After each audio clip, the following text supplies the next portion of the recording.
Meow indeed. Hello, cat man.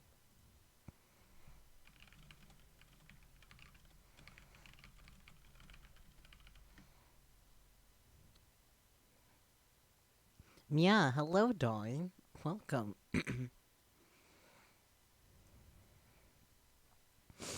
Hello, hello. It's nice to see you. Let me know if you guys can see the game. You should be able to now, but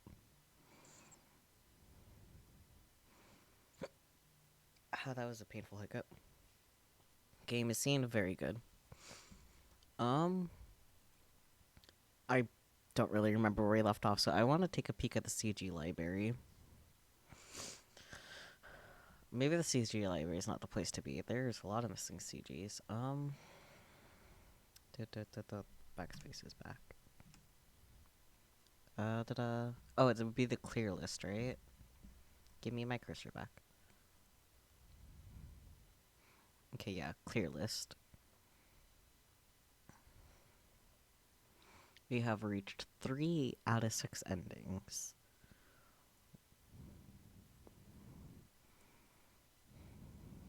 Okay. I think we were on Lukako, right? Like, just finished Lukako? Like, the good ending from that, like, end of the chapter. Yeah, I think that's where we were. Few more tips left. Wow. But yeah, okay. Huh. Can't expect me to remember where you left off. I don't even remember where I left off. I don't even remember how I got here. You probably clicked the link in your email. Was heading to bed. Oh no. I seem to always start stream whenever you're heading to bed, no matter how early or late. It's sad. You are on my Twitch chat. Yeah, that fire emote's pretty good. I should make one. Oh, you go to the gym early. Okay, that makes sense. One of these days I should stream earlier in the day. Like, do a morning breakfast stream without doing, like, a donathon.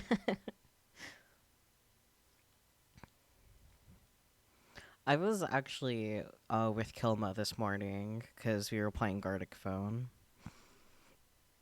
I need proper rest to recover soreness. That is fair. It is good that you take care of yourself.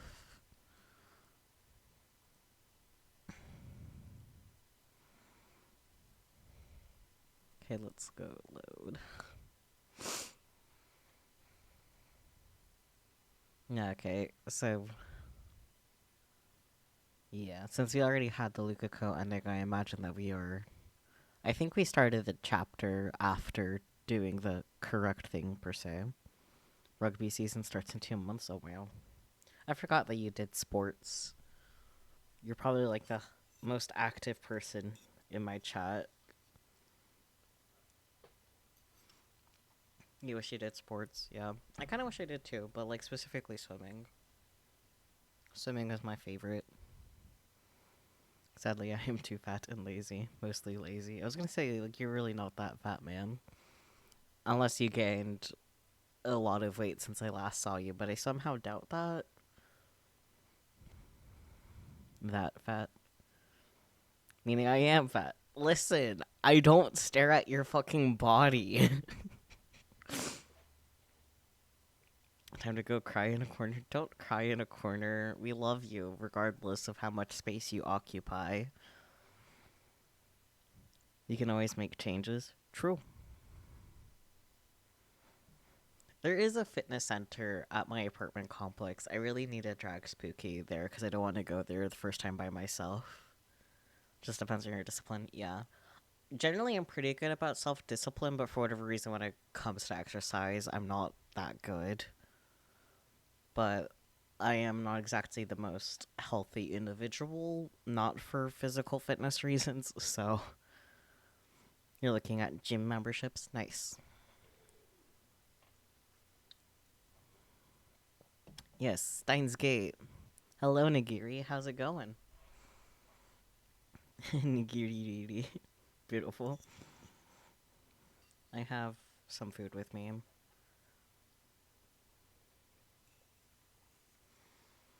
Honestly, show up even for small workouts, but if you're consistent, you will see results. True. Sometimes I'm not feeling well enough to even just sit at my desk, though, so that is a bit of a caveat.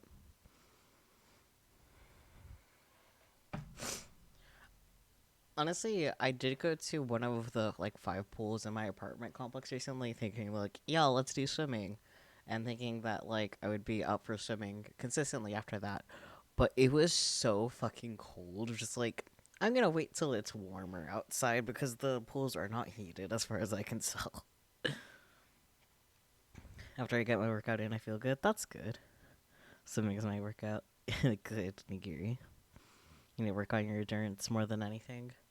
Endurance training. Doctor recommended. Yeah, I mean, swimming is a great workout. Yes, I do love swimming. I just need a pool that is not freezing cold. You are right. You're not a water person. You're a cat man. Almost drowning 4 times as a child changes you. Jesus.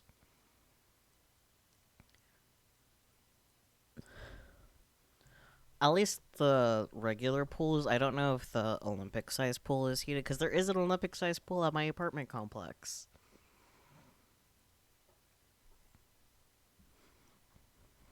That is a lot of times to nearly drown, Catman. Oof. You're going through physical therapy now for a month and you think you'll need surgery on your knee? Oh, jeez. What happened? Did you tear your ACL or something? I think that's the common thing. Our big one is, but it's been too cold to swim. That's fair. I tore something like 14 years ago. Jeez. Well, better late than never in getting that taken care of, I guess.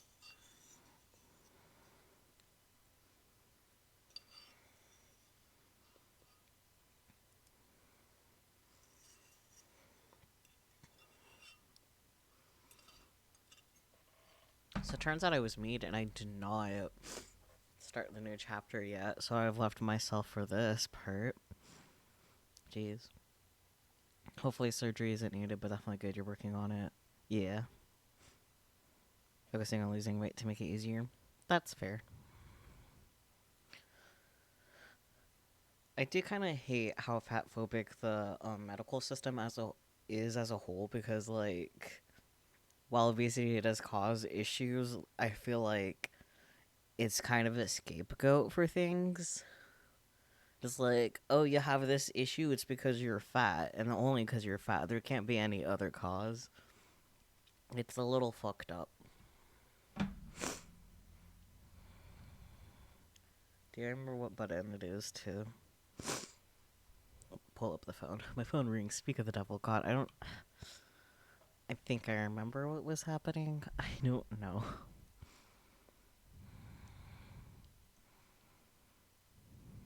Please tell me, is this really okay?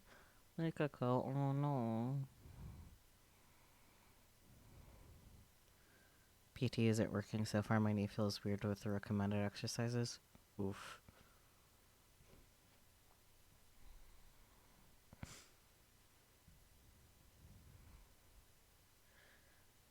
You think you'll need surgery? Aw.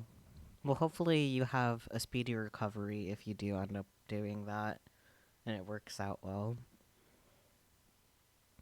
Hang on, I need to blow my nose.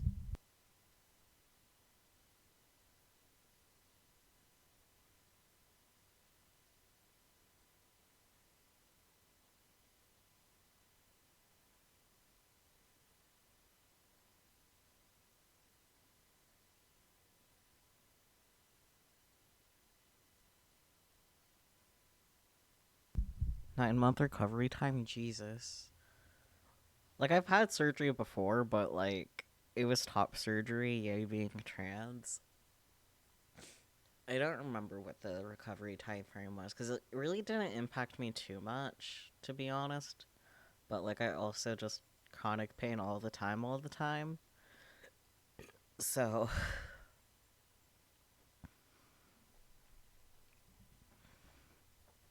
cat, what are you doing, sir? Okay, stop postponing the pain. Likako. She doesn't have to say it. I know exactly what she means. There's only one thing I can say.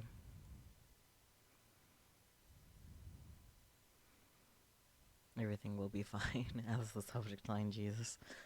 This was my choice. You don't have to worry about a thing. I know that mail won't be enough to stop Likako from blaming herself, but I have to send it all the same, if only to strengthen my own resolve. Memories from this morning rise unabidden. What happened this morning? I don't remember. Mayuri stopped by the lab on the way to Komima. I was dozing on the couch.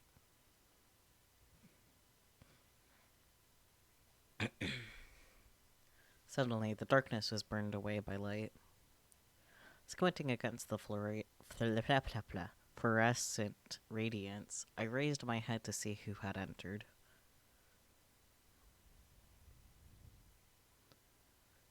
Sorry, Okurin. Did I wake you up? Mayuri was there, tugging a suitcase. No, I wasn't really asleep. I'd been up all night, trying to solve the problem of my last date with Lukako. I'm thinking.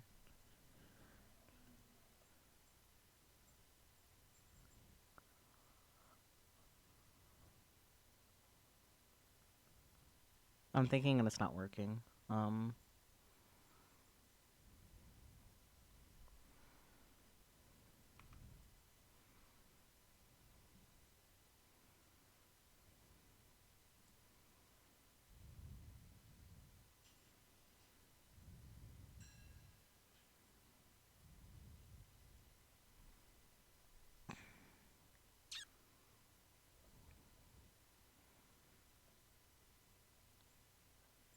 Because, like, if my last save point was, like, the decision of whether or not to use the phone or not, like, does that mean I didn't get the ending for Lukako yet?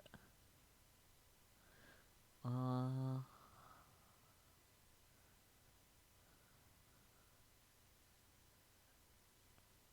me do a quick save.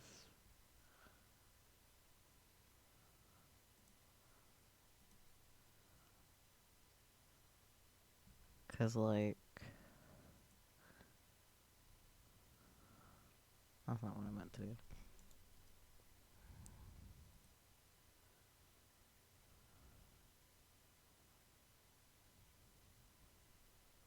I think I just don't remember what the ending was. Yeah.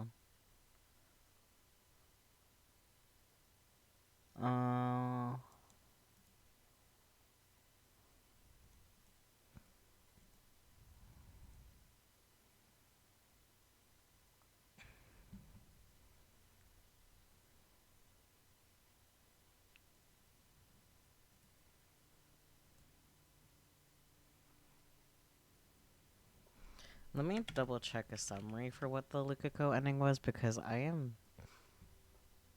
just want the reminder.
Mm.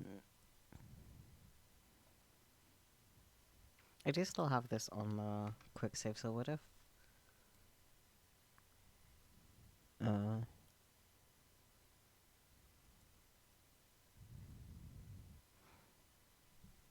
let's just not answer the phone and see what happens. The name on the display isn't the one I was expecting. I think there might not be a way around this. I think this was after I already had the email sent, yeah. Anything I could say? Yeah, I guess it was just a matter of getting the phone out earlier than not.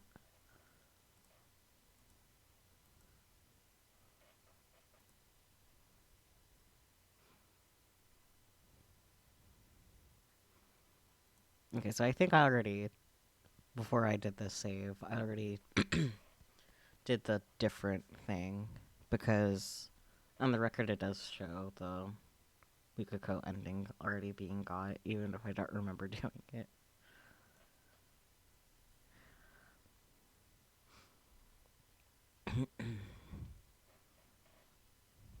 Sorry, Okurin, did I wake you up? Mary was there, tugging a suitcase. No, I wasn't really asleep. Ugh. I've been up all night trying to solve the problem of my last date with Lukako. You're pretty early, Mayuri. Actually, Mayashi's here to pick up her costumes. And breakfast. She took a sandwich and some potato salad from her convenient store bag. Are you going to Komima now? Yeah. Dedekin already left on the first bus. No. Hey, Okurin. Where did you go with Luka-chan yesterday? Oh, I think I remember. It was dragging Lukako to Komima. Yeah. I remember that part now. Did you have a fun date? You know, Luka-chan hasn't replied to my mail since yesterday. You emailed Lukako? Yeah. She's a little worried, you know.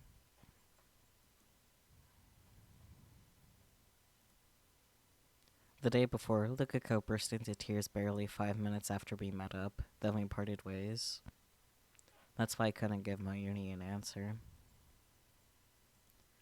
Did you make Luka-chan cry again? That would make Mayushi sad. Sad? Sad. Luka-chan is Mayushi's friend. It was Mayuri's last day alive, and also Lukako's last day together with me. I asked myself, could I really let it end with both of them sad? Let it end. What right did I have to decide when it ends? My arrogance made me want to vomit. And then, as if to rely on Mayuri, I began to tell her my new plan. Are you going to be at Komima all day? Yeah? Yeah, why? Is it okay if I bring Lukako?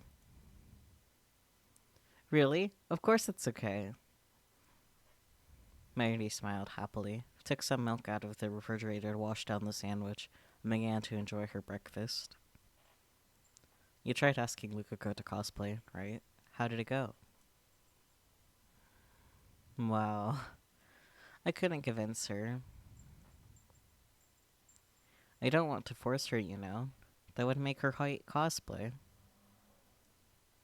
So basically, she gave up. But you know, it might be a good idea to bring Luka-chan to Komima. You think maybe if she saw other cosplayers having fun, Luka-chan might want to try it too? Do you think we could get her to cosplay at the next Komima? I wonder. That would be nice. Hey, will you really bring Luka-chan over today? Yeah. Will you come too and look at the costumes She made? Yes, I will. Yay, that would make me really happy. She's so cute. I cry. Mayuri packed her costumes into the suitcase. Well, gotta get going. Be sure to come, okay? I'll be waiting. I'll show you all the best stuff so you'll want to come tomorrow too. I could hear my teeth grinding. I knew that whether Mayuri would get to see tomorrow depended entirely on my actions. If this day had gone as planned, my status as Lukako's temporary boyfriend would have come to a close. Lukako would have gone back to being a guy. Mayuri would survive the night. She would go to Komima tomorrow without a care in the world. Oh, goody. Something wrong? Mary looked at me quizzically. She has always been sensitive to changes in my demeanor. So I put on a smile and responded as Hyoling Kyoma. Nothing's wrong, just thinking up ways to defeat the organization. Let's meet in Ariake in the afternoon. Okay, I'll be waiting. Mayuri didn't leave right away. She just stood there in front of the door, looking at me. Mayushi's always here for you to talk to when you need her, okay? Mayuri. I'm off. G. Mazon. Beautiful. Mayuri cheerfully flew out the door, suitcase in hand, like the white rabbit in Wonderland. The sound of her footsteps gradually faded away. Now I'm alone. I took a deep breath. The time limit was 13 hours after that point in time. In those 13 hours, I was returned to Lukako to manhood. I thought I had to change her back, but now... Okarin. A voice calls me back to the present. There's Mayuri, dragging her suitcase. Daughter isn't with her. She's probably upset. After all, I completely stood her up on the promise we made this morning. You came, but you're late. Mayushi was waiting. It was really lonely. Sorry. I can't look Mayuri in the eye. As Mayuri was waiting in vain, I was making the worst possible decision for her. I chose to not turn Lukako back. Okay. So this is the Lukako ending? I chose to not save Mayuri. No, let's not beat around the bush. I chose to let her die. It's not that I don't want to save her, I do. But I can't bring myself to make the necessary sacrifice. Where's Luka-chan? She's not coming. Did you make her cry again? No. My thoughts are a jumble. Her every word seems an accusation. Of course, I know that's not her intent. Even if she knew what I had done, this innocent childhood friend of mine doesn't have a bitter bone in her body. It's my guilty conscience, changing Mayuri's words into a sword stabbing straight through my heart. But even so, I can no longer change the past. I don't want to change it. So I have no other choice. No other choice but to accept the death this world so desires. If I were a normal man, I would have had to accept Mayuri's death, whether I liked it or not. I wouldn't have been able to try to avert it. But by chance, I acquired the power of a god, and allowed me to try again and again. If anything, I should be grateful for the opportunity I was given. Look at it. I can't let Mayuri sense my unease. She can always tell when there's something bothering me. 10 minutes left. I want her to spend them happy and carefree. That's the very least I can do for her. So I put on the mask of Hyoin Kyoma, just as I did for Lukako.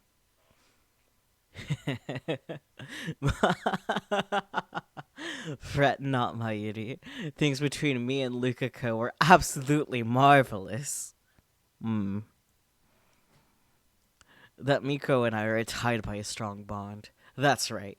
Lukako and I are connected by fate, whether we like it or not. And today, I, the genius with an IQ of 170, have returned the smile to Lukako's face. She even said so herself, that it was fun to be with me in our pursuit of knowledge. As soon as those words leave my lips, I realize my mistake. That makes it sound like I broke my promise to Mayuri just so I could give Lukako a fun time, doesn't it? I mean, that's what you did. Well, I suppose that is what happened. But Mayuri didn't need to know that. Yeah. Really? That's great. But Mayuri, innocent as she is, just gives me a happy, relieved smile. So there's no reason for Okarina and Luka-chan to break up, right? Right. We won't break up. Actually, our temporary relationship has already ended. That was our agreement. But I don't think I need to tell Mayuri that. Great. Then Mayushi can concentrate on Komima without any worries. Hiccups. Are you going to participate tomorrow too? Yep. It lasts 3 whole days. I shouldn't have asked. I fight the urge to check my phone. Last time I checked, it was about 7 p.m. I don't have the guts to check again. I don't want to watch the seconds tick down to Mayuri's death. Dedekun's late. I called him just now, and he said he was still close by. We don't really have to wait for him. Let's wait a little bit longer. If that's what Mayuri wants, then I won't deny her. Besides, I don't want Mayuri's last moments to be on a crowded train or bus, but rather somewhere she can see the stars. Not that I have any right to choose her place of death. Hey, do you think we could convince Luka-chan to cosplay somehow? How should we persuade her, though? Mayuri's mood is completely healed. Why is she so happy? Did she hear something pleasing somewhere in this conversation? Was it knowing that things are going well between me and Lukako? Or was it that I kept my promise to come here after all? I don't know. But seeing Mayuri's happy smile makes my heart ache. I think Luka-chan would be an absolutely perfect Kirari-chan cosplayer. Luka-chan's so cute. She makes Mayuri's heart throb, you know? Cute.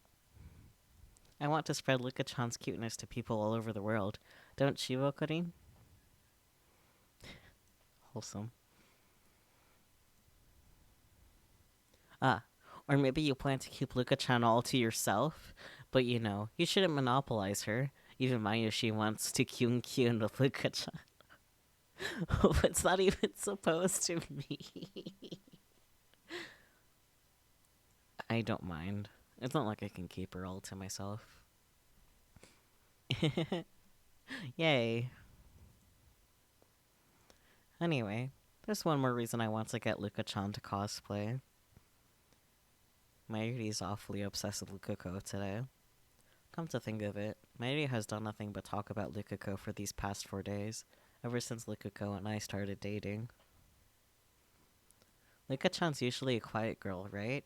She almost never says what she thinks. When you cosplay, you become someone other than yourself. That's why I think that if Luka-chan cosplays once, she'll definitely find a new Luka-chan, even if it's embarrassing at first. And when that happens, she'll become even more assertive than before, and maybe even dominate you, Okarin. Oh dear.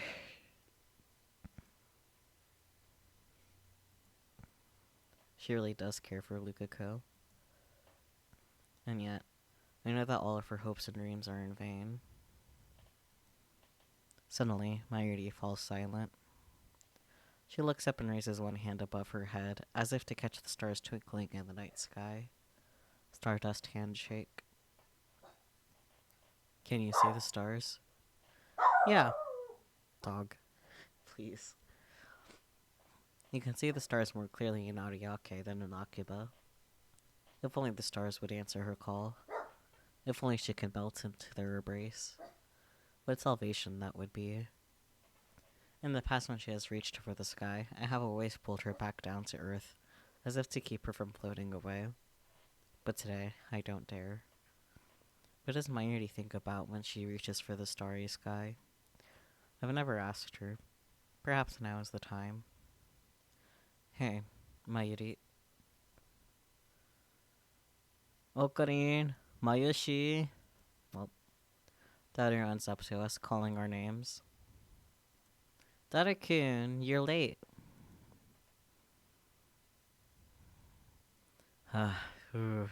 My bad, man. It took forever to check my spoils. Daddy's backpack is filled to the brim. He's also carrying the 5 paper bags illustrated with moe drawings, such as zeal. Okay, let's go. Lady gets up to lead the way, and we start heading towards the train station. The direct shuttle bus to Akiba has already ended its service. It was so hot today, I thought I was gonna die. How was the cosplay? The breeze felt great. Maybe you should cosplay next time. And when did you get here, Okarin? Buy anything? No. Huh? Why so grim? You have a girlfriend like one of those filthy normals now. You got no right to be depressed. Okarin, is something wrong? I don't like that. That's cut off. Mayuri's voice is abruptly cut short. Her suitcase falls to the ground with a thud. Yeah. Yeah, it's time. Mayuri presses her hands to the center of her chest. Her face contorts in pain. I see it happen in slow motion, frame by frame. Slowly. Slowly. She starts to fall. It's so sudden. So sudden. And so, I failed to catch her in time.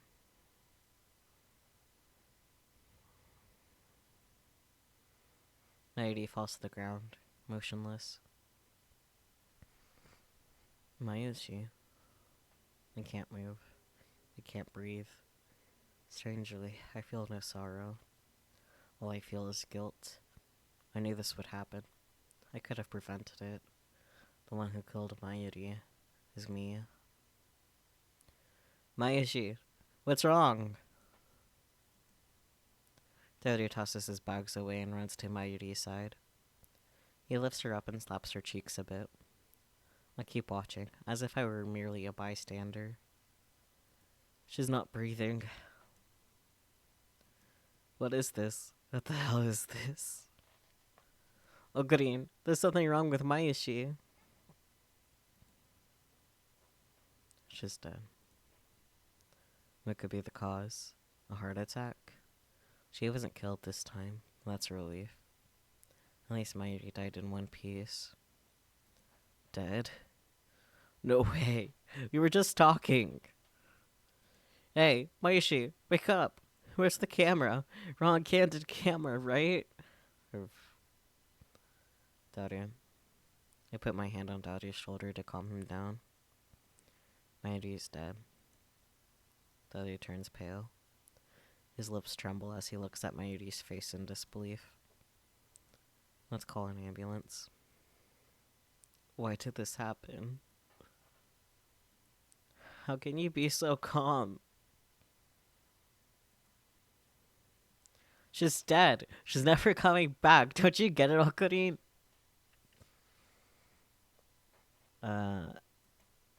Anger stage. I get it. No, you don't. She's not breathing, see?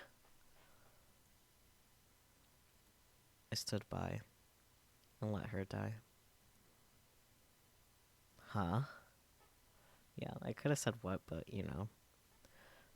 I kneel beside Mayuri. I couldn't save you, Mayuri. I reach out to Mayuri's motionless body. No, I chose not to save you. I embrace her tightly. I abandoned you, Mayuri.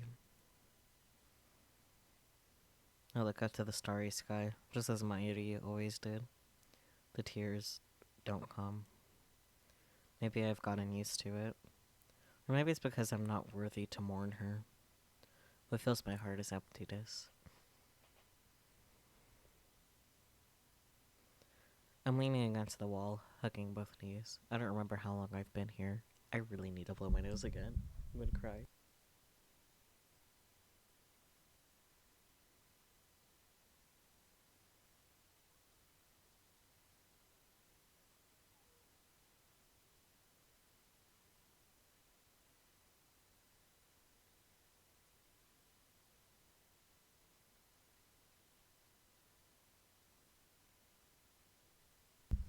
Don't you hate when you blow your nose, but it actually doesn't help you breathe any better? That happens way too much to me. I'm in Spain. Without the S. Anyways, I don't remember how long I've been here. How much time has passed since Mayuri's death? I didn't go to the vigil or to the funeral. How could I when I'm the one who killed her? I don't want to see anything or anyone. Even breathing is hard now. And yet, I have no choice but to face this emptiness, this heart-treading guilt, and accept what I've done. That is my duty now. Someone pulls the curtain open. Goody Sue. Light shines in from the lounge. A girl is standing there, silhouetted against the light. As soon as I realize who it is, I turn away and prepare to block out the noise.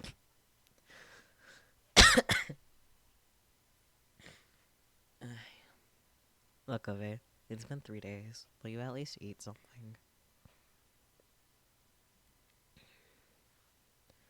You knew, didn't you? You knew that Mayuri would die.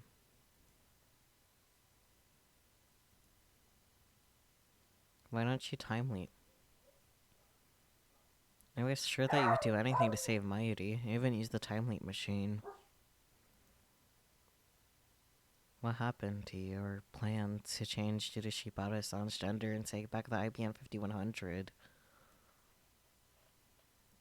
You were so set on saving Mayuri. What are you still doing here?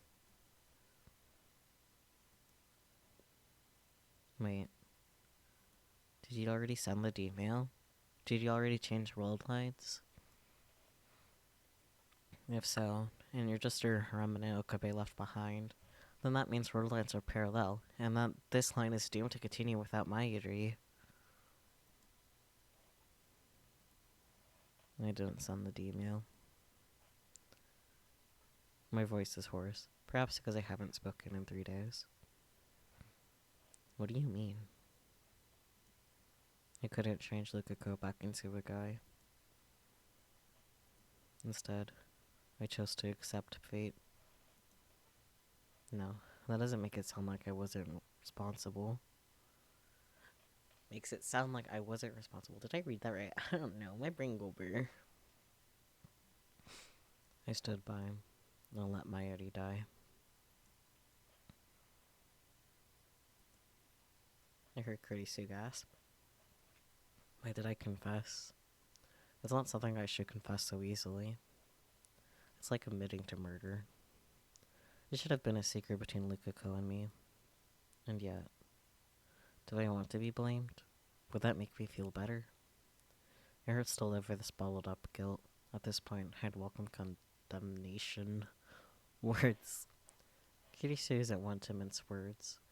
I'm sure she'll tell me exactly what a worthless human being I am. However, will you eat? Kurisu betrays my expectations. I can make cup noodles if you like. Or should I go get something? Say something. I killed Mayuri. Why would you blame me? I suppose I could, but why? It looks like you've already blamed yourself enough. Maybe we just don't have the right to change the past after all. Besides, no one can blame you. You've been fighting alone this whole time. One man disconnected from causality. No one else can understand your pain. No one else can understand the meaning of your choice. There's no way I can blame you when I haven't time looped even once. How can you be so understanding? I clutch my knees. I'm not. When you chose to save Mayuri with the time light machine, you must have known that no one would ever understand. So accept what you've done. Do that and you'll never forget the meaning of your choice. So in other words, she's telling me to suffer on my own. I mean, what a cruel woman. However, you should also take responsibility for the girl you did save. Mayuri is dead. It's sad. No, sad doesn't even begin to describe it. But Mayuri is gone. You couldn't change convergence. You couldn't defy fate. But she is still alive, thanks to you. She's still alive as a girl. And I think she's suffering alone, just like you. Aren't you the only one who can understand her suffering? You're her accomplice, remember? Her accomplice?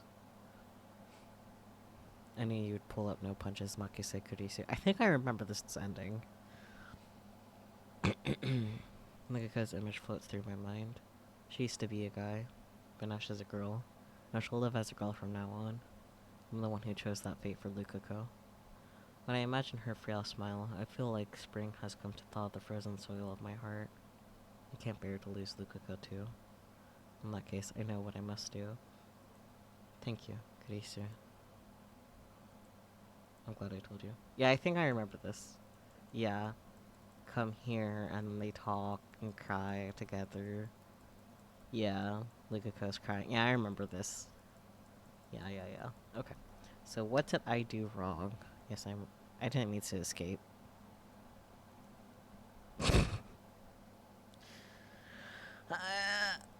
I am so smart, guys. I'm a genius.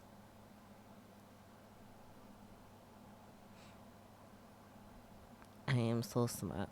I am the smartest. But yeah, now I remember that ending. But how do I not do that ending again? Because it was literally the same dialogue when I did pull up the phone sooner at that point. Let me double check and see what happens, sort of. Because I might have to go into the load, like the save from before, and see what happens.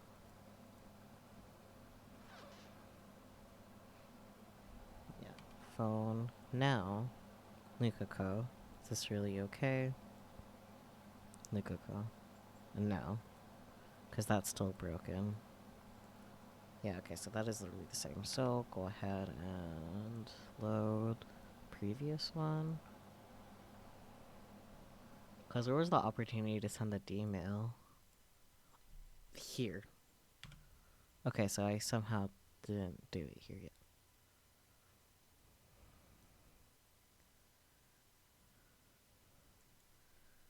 This isn't right.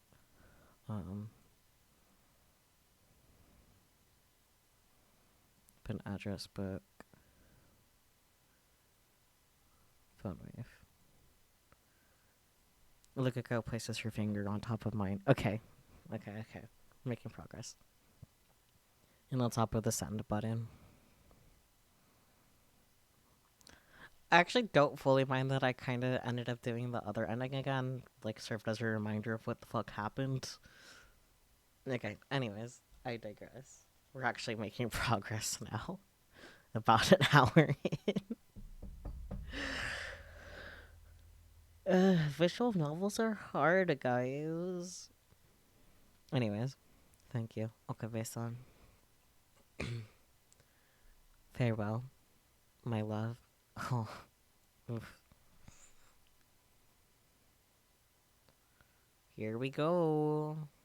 A little funky little thing. It's now over 50%. And yep, here's chapter 9. Well,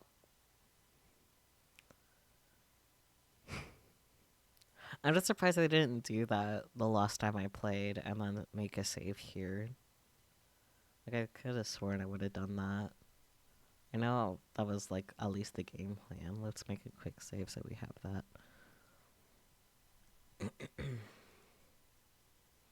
Anyways, the warmth of Likuko's hand slips away as the vertigo hits me.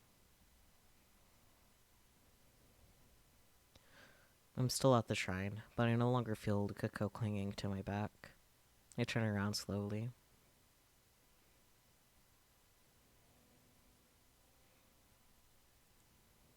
Likuko is standing a short distance away, as if to see me off.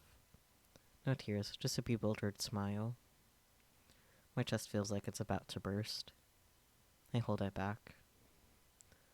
Hey, Likuko. Yes? I hesitate for a moment, but I have to know. You're a guy, right? Yes? She is gone. He has returned. Cuter than any girl. Looks good in Miko robes. But he's a guy. I bite my lip.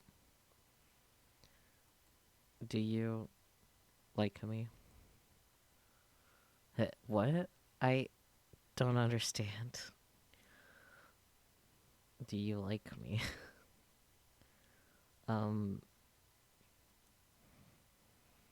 I respect you.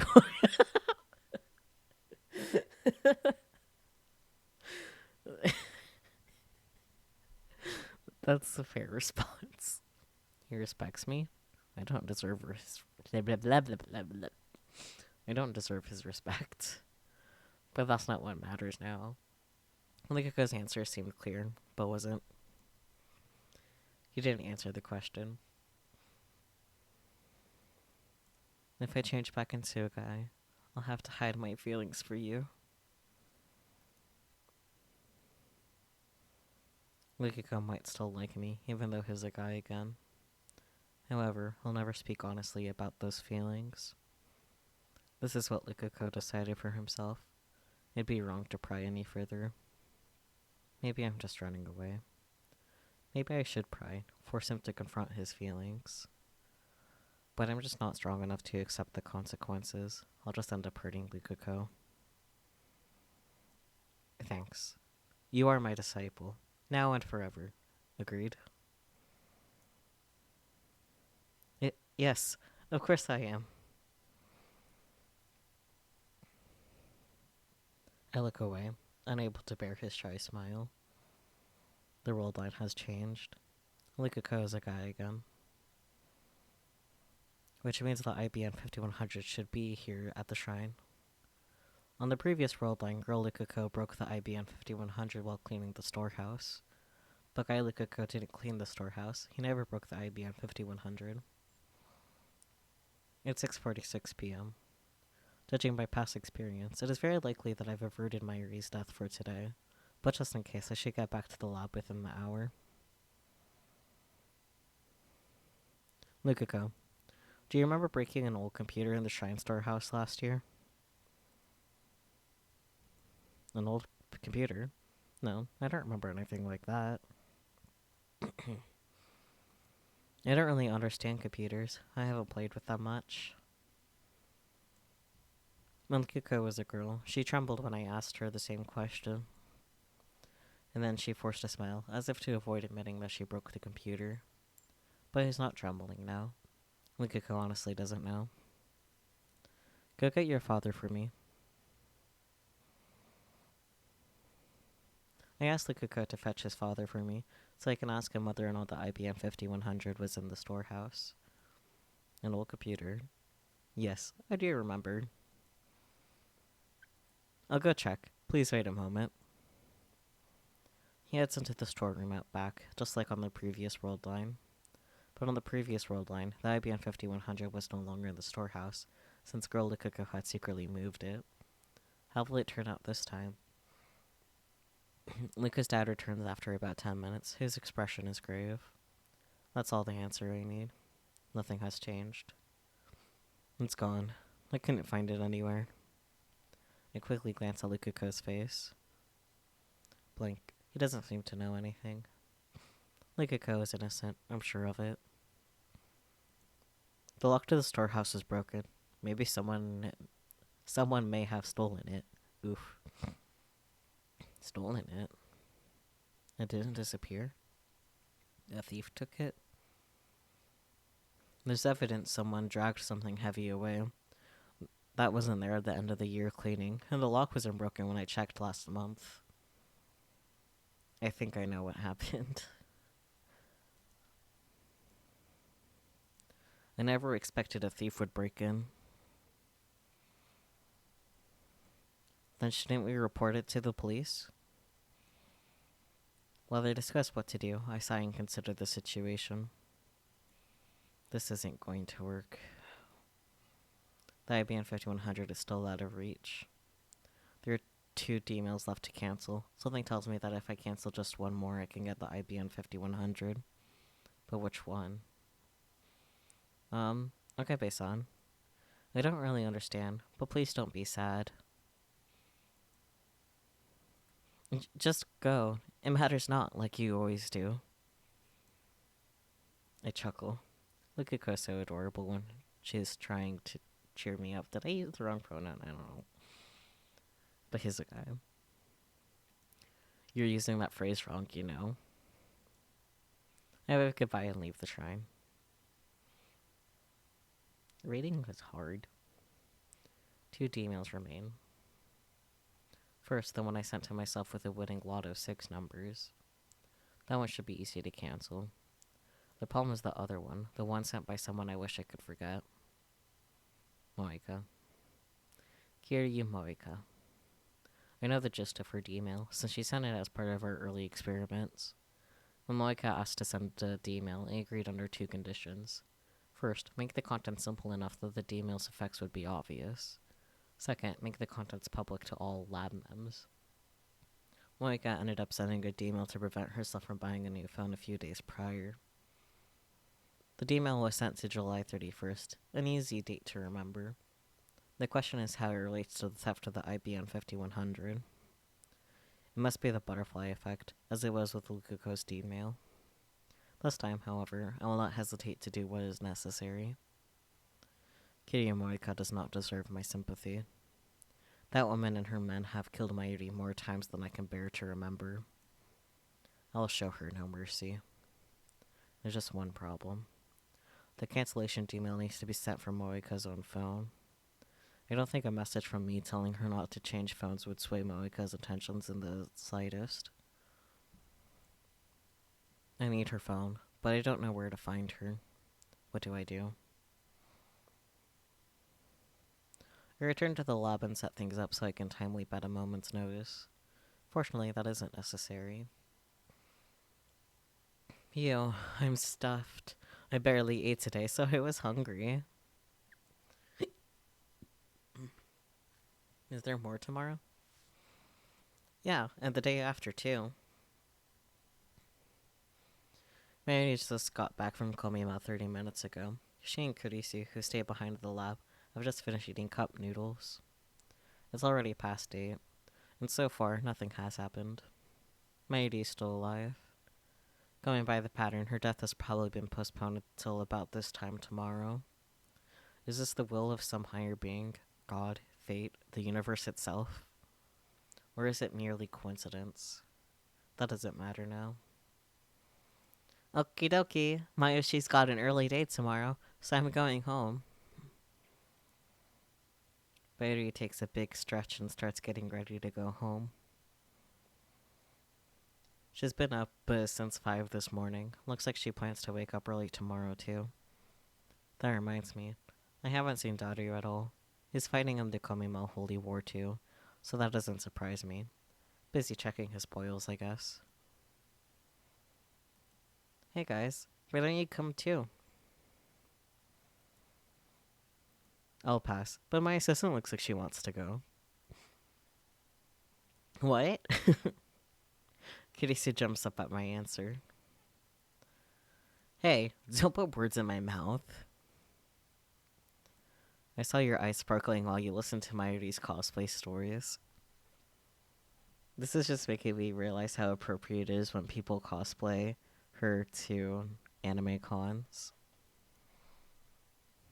Maybe, but nobody said anything about going. Come on, Chris-chan.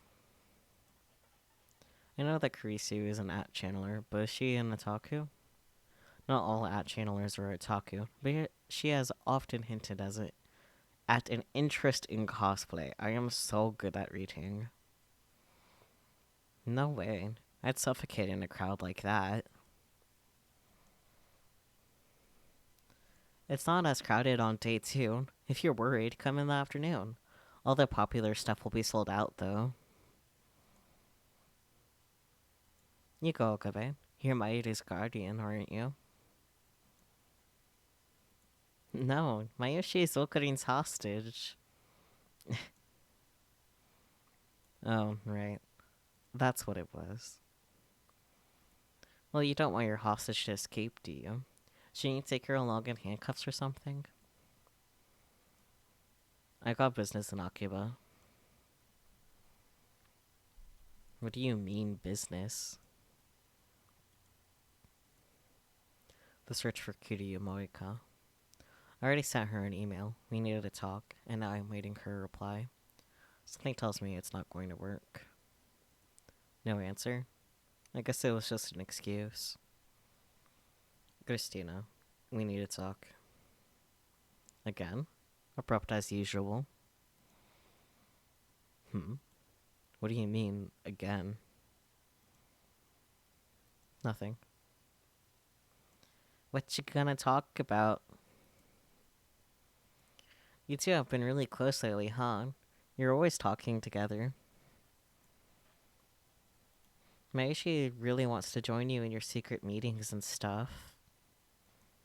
No. Don't worry. We've been talking about the time leap machine. It would just be gibberish to you.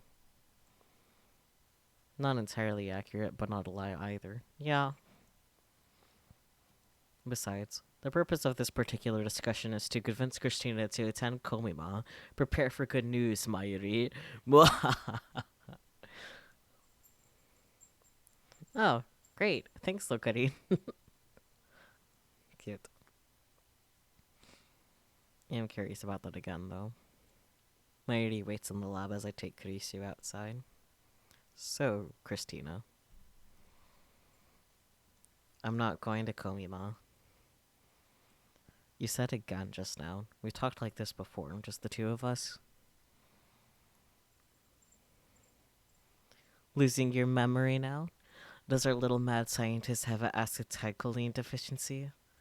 What does that mean? A neurotransmitter, acetylcholine levels in the hippocampus increase when learning or remembering.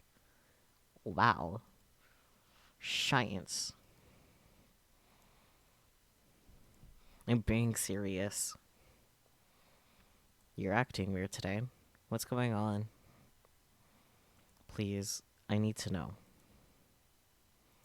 I mean, yeah. This is like the 5th time you've brought me outside to talk about the time leap machine. Have you talked about my time leaping? For an instant, Kurishi opens her eyes wide in surprise. But then she gives me an angry glare. You're time leaping? I nod.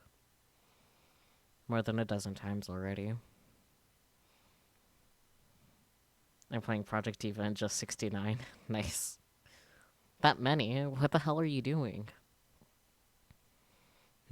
Looks like she doesn't know anything about Lukaku or my shifting between world lines. But that's only natural. So far I've changed world lines a total of 3 times. Let's call the first world line where Mighty died Alpha 1. And the world line where Ferris and I fought the viral attackers is Alpha 2. The world line where I dated girl Lukako is Alpha 3. And now I'm on Alpha 4. From my perspective, Alpha 1, Alpha 2, and Alpha 3 were undone by my D-mails. But for Kurisu and everyone else on Alpha 4, those world lines were nothing but separate, intangible possibilities to begin with. I guess I have to explain everything again. I sigh heavily, then begin. I think I get it. After I'm done, Kurisu sighs and lightly pats my arm. Don't wear yourself out. It's a disgrace to be comforted by my assistant. Why are you always like that? I'm even trying to be nice. You're really full of yourself, you know. I don't need your sympathy. Everything that happened is my fault. I'm just getting what I deserve. I can read so good. Come to think of it, every time I explain this to you, I always end up hating myself in the end. Look at that. Don't worry about me. Worry about Mayuri. Mayuri will probably die tomorrow. I don't know how it will happen.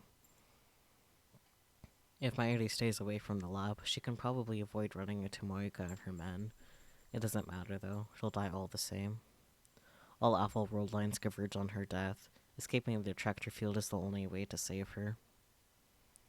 Sorry about this, but I want you to be there when she dies tomorrow night. That's how you want me to go to Komima? There's nothing we can do to prevent her death. Just stay close and tell me when it happens. Once I know, I'll make the time leap. I can't believe there's nothing we can do.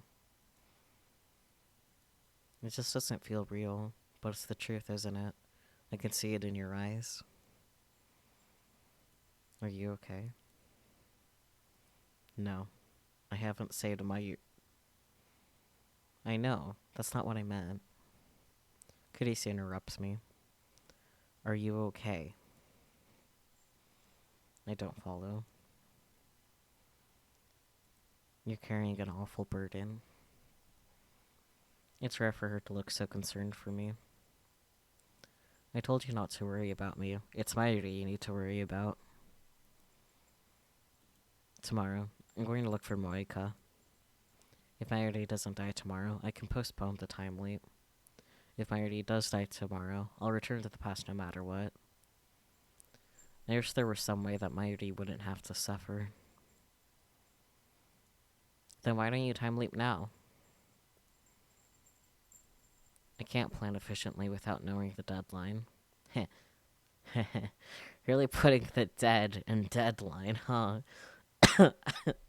Okay, I deserve that coughing fit.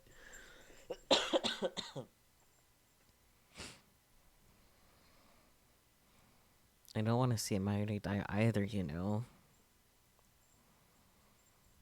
I know how you feel, but you're the only one I can ask. Where did all of this trust come from? You're my assistant, after all. Kurisu forces a laugh at my feeble attempt at a joke. You're so full of yourself. We have our plan. Kurisu will go to her first Komima. Mayuri will be so delighted when I tell her the news. I haven't seen Mayuri all day. Receiving mail.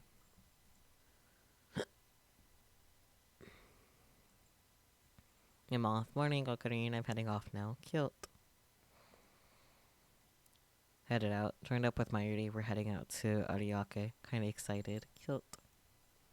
So many people. Had no idea it would be this crowded. Save me, Ors. Oh no.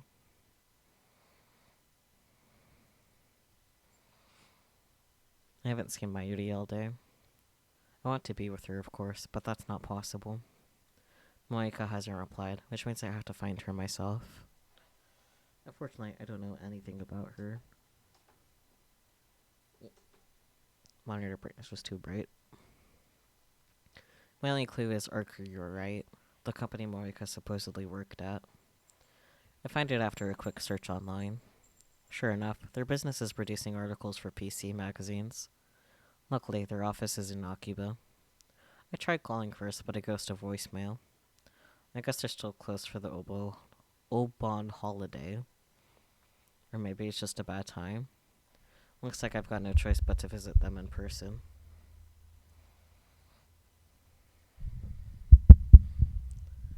It's the second day of Komima, and Akiba is deserted. Most of the otaku are lined up at the big site right now. I've experienced the craze of Komima several times firsthand. It's literal war. It scares me whenever Mayuri goes alone. I can't help but imagine her trampled by a horde of crazed otaku. But in reality, Mayuri is surprisingly quick and tough. I've seen her weave through crowds like you wouldn't believe. Kurisu's the one more likely to get trampled. I can't help but feel sorry for her. Maybe it was wrong to ask her to go. I find the ARC rewrite office in a fancy-looking building on the outskirts of Akiba. I take the elevator up, but there's nobody there. I lean against the wall and wait.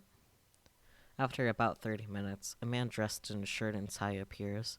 I explain that I'm a relative of Kiryu Morika, and I ask her contact info. But he gives an unexpected answer. We don't have an employee by that name. You don't? Damn, I've been tricked. I should have known better. Monika is working for CERN. Of course her place of employment is fake. Is this the end of the line? Just as I'm about to turn around and leave, the man pounds his hand as if he remembered something. Wait a second. There was a girl who worked here just 2 days before disappearing. I think her name might have been Kiryu. You might still have her resume. I frantically I frantically bow my head and ask him to look for it. As reluctant, but acquiesces? I don't know that word. The address listed on the resume leads me to a beat-up old apartment. Not the sort of place you expect a single young woman to live. I feel a strange unease as I approach the apartment. For some reason, there's a police car parked in front of the complex. A uniformed officer is standing out front. And one room on the second floor, room 202, Moika's, has a blue sheet covering the door. What's going on here?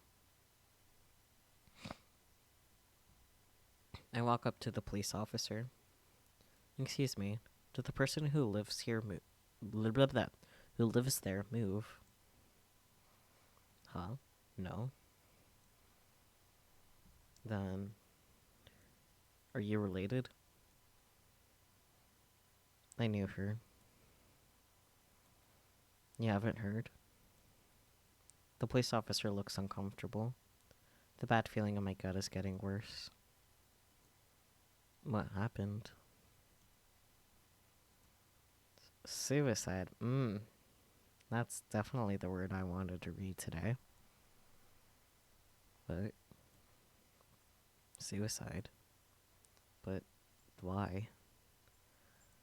When? Yesterday. No way. They took her to Chiyoda 3rd Central Hospital. Doesn't look like she had any relatives. We don't know who to notify. Will you go see the body? I bow my thanks and leave. She's dead. Moika's dead? What's going on? It doesn't make sense. Suicide? Moika, you killed Mayuri in cold blood. Committed suicide? Or is this part of the conspiracy? Could her own men have killed her, that made it look like a suicide? Today's the 16th. On World Line Alpha 1, Moika raided the lab on the 13th. 3 days have passed since then. Each time I change world lines, Mayuri's death gets pushed back one day. So does Moika's raid. It hasn't happened yet on this world line. So why did she die? I don't get it. This is the first time this has happened. How should I deal with this? What should I do? I squat on the ground and cradle my head in confusion. Go see the body first to make sure it's actually her. If Moeka is dead, maybe Mayuri doesn't have to die. No, I don't think Convergence is that kind. Fate demands Mayuri's death. Whenever I try to stop it, something interferes. True, I'm the one who meddled with the timeline, but haven't I paid the price already? How did this all happen? How did all this happen, rather? A few weeks ago, I was just a college student with a severe case of chunibyo. Save for Mayuri's grandmother, I had never experienced the death of anyone close to me. Death had no place in my life. But how many times have I faced death these past 3 days? More, when you count the loops I've made. My heart can't take it anymore. I don't know how much longer I can go on. One more. Just one more email to cancel. If I can just get my hands on Moika's phone. Time leap. Moika died yesterday around noon. I can go back to before that happened. The reason she died isn't important. Whether Mayuri's murderer kills herself is of no concern to me. I just need to cancel that email.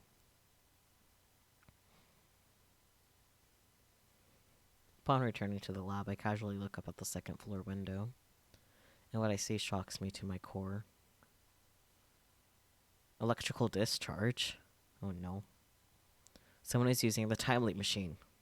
Who? Mayuri Hidari should be at Komima. Not even Kurisu should be here. I asked her to escort Mayuri yesterday. Besides, she's against changing the past. So who? The building shakes. The vibration reaches the street. I can't let this happen. The timeline mustn't be tampered with again. I need to stop it now. I race up the stairs to the lab. By the time I get there, the shaking has stopped. I quietly peek into the development room. Nobody's there. The door was unlocked. Anyone could have walked right in.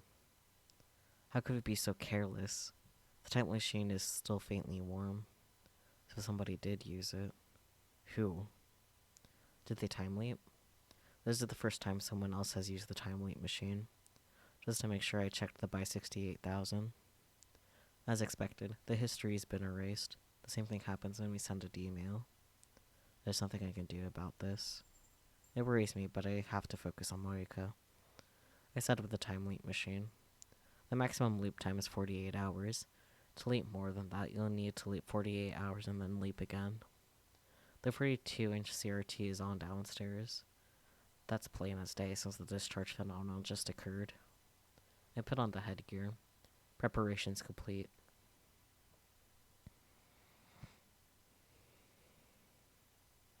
Should I really leap now?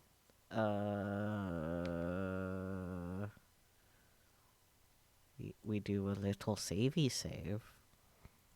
And see what happens first, and then we leap.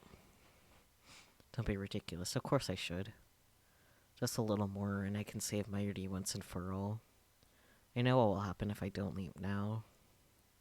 Mayuri will die, and I will taste that pain and despair once again. And then I will leap. It's the same either way. I close my phone. There's no need to rush. Calm down. I can endure the pain if need be. I should exploit my one advantage, the time leap machine, to the fullest extent possible, and that means knowing exactly when Mayuri will die. The pattern suggests that Mayuri's death should happen around 7 or 8 tonight. But things are a little different this time. Moeka killed herself before Mayuri was scheduled to die. How much influence will that have on Convergence? There's a chance Mayuri won't die. We might already have one. In that case, I shouldn't waste my effort time leaping. I have no obligation to save Moeka. I'll wait until Kurisu contacts me. It's 12:30 now. There's still about 7 hours left. I hear nothing but the slow, steady tick of the clock. The sound is echoing inside my head. Even if I plug my ears, it doesn't stop. I spent several hours searching for the IBM 5100, but as expected, I found nothing. I still can't imagine how Moika's email affected the computer's whereabouts. What does her phone model have to do with anything? Does keeping the same phone somehow tell her that there's an IBM 5100 at Yanabayashi Shrine? That doesn't make sense. Even the butterfly effect must have limits. But on the other hand, truth is often stranger than fiction. Sometimes the simplest things have consequences that no one could ever imagine. So I can't rule it out entirely either. In other words, I have nothing. I twist my lips into a sneer of self-mockery. It's 7:46 p.m., the moment of truth. If Mayuri is indeed fated to die today, I should be hearing from Kurisu soon. I hope nothing happens. All that I ask is to hear Mayuri's voice, to know, once and for all, that she is safe. An artificial melody cuts through the silence of the lab. I'm gonna save. I'll do a quick save though. My phone is ringing. There's only one thing that can mean. Mayuri is dead. For all my wishful thinking, I never really doubted this was going to happen. There's no need to confirm what I already know. Just as I thought, Mayuri is doomed to die on this world line. Silently, I apologize to Kurisu for forcing her to watch it happen. As expected, the deadline is around 8 p.m. on the 16th. Unless I change the world line before the time limit, Mayuri will die.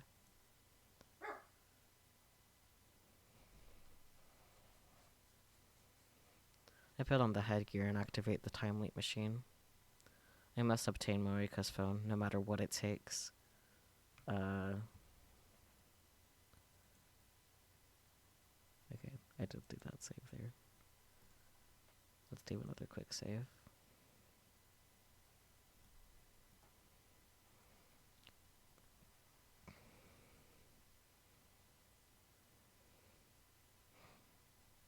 I guess it was like that one was gonna happen regardless.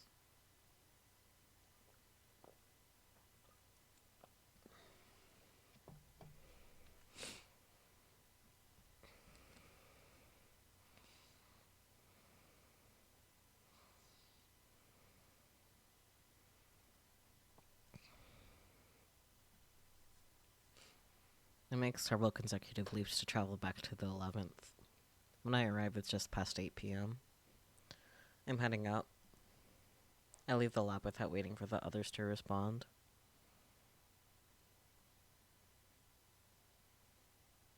I head to Marika's rowdy apartment. There's no sign of the police this time. Are you coming back to the lab today? I don't know, but don't worry. You don't have to worry about anything. Sure. I'll send it anyways, though.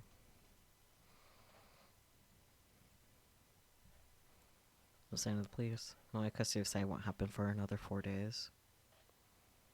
I run up to the iron stairs and stand in front of the door to Unit 202. The lights aren't on inside. I start getting anxious. Maybe she's not here. There's no intercom, so I reluctantly knock on the door. No reply. I try again with the same result. Damn, might as well try the doorknob. It's unlocked. I take a deep breath. This could be a trap. Remember, we're not dealing with an ordinary person. Moika's a rounder, an agent of CERN. If I die here, what will happen to Mayuri? Will Gracie or Daru use the time leap machine to save her? I need to be careful. But at the same time, I can't save Mayuri by doing nothing. So I steel myself, open the door, and peek inside. The apartment is dark, too dark to see. But I feel someone's presence. I step inside. The apartment is practically empty. Minimal furnishings. Only the barest necessities of life. But there by the window is a figure by the moonlight. A woman is sitting on the floor, her head bowed. There's no one else here. I approach the woman and stare down at her, gritting my teeth in a desperate effort to maintain control. Ever since the first time she killed Mayuri, I've tried my best to avoid thinking about this woman. But now, I have no choice. I can't accomplish my goal until I have the answers I need from her. I must obtain the IBN 5100 to escape the Alpha Tractor field and escape Mayuri. And rescue Mayuri. God damn, I'm so good at reading, guys. Kiryu Morika. I had another name for her once. It hurts to remember. I forced it to the back of my mind. Can you hear me? Monika's fingers twitch. She sluggishly lifts her head. But she doesn't look up. She stares at my feet instead. Who? She finally speaks in a frail voice. Monika has always had trouble speaking, but it seems especially severe today. I notice her hair and clothes are disheveled. She looks awful, though I suppose that's no surprise, given that she kills herself in 4 days. FB? Is it you? Huh? FB. I've heard that name before. If I'm not mistaken, that's her superior's code name. Why won't you contact me? I did everything you told me to. The phone in Monika's hands glows faintly. She's still clinging to it, I see. Did I do something wrong? I'll fix it, I promise. Just don't abandon me. I'll do anything for you, FB. Oof. Please, answer me. Give me orders. I'll obey. Tell me what to do. Tell me. Tell me. Oof. I'm not gonna make crying sounds. Sorry, not sorry. I'm at a loss for words. I wasn't expecting to find her in such a miserable state. She was so cold, so calm when she killed Mayuri. It's like she's a different person now. Is this another effect of the world line change? Well, it's only been a week since she sent her email. How could she have changed so much? I get on my knees and shake Moika by the shoulders. Hey, can you hear me? Hey. FB, why won't you answer? Giddy Moika, hey, it's me, Okabe. No response. Moika just keeps crying and mumbling to herself. I shake harder, but she doesn't react. She doesn't even resist. Looking down, I notice that she wasn't typing rapidly on her phone. Bewildered, I look at the screen. Oof. FBs. What happened to Moika? From what little I understand, it sounds like she's lost contact with her superior, FB. But I don't understand how that could turn Moika into such a wreck. It doesn't matter. I don't care what happens to her. I'm here for one thing. Recalling my purpose, I reach for Moika's phone. No. A sharp crack echoes through the room. Moika slapped my hand away. It didn't hurt, but her reaction was lightning quick. Now Moika curls up into a ball, hugging the phone tightly to her chest. It was like this from the moment I met her. She never let go of her phone, not even for a second, as if it were the only thing keeping her alive. No mails. No mails. You mean from FB? No mails. I make several more attempts to take her phone while she babbles incoherently, but she just slaps my hand away each time. Next, I try persuasion. I promise to help her search for FB if she lends me her phone. It's a lie, of course, though come to think of it, I would like a piece of FB too. But that can wait until after I've saved Mayuri.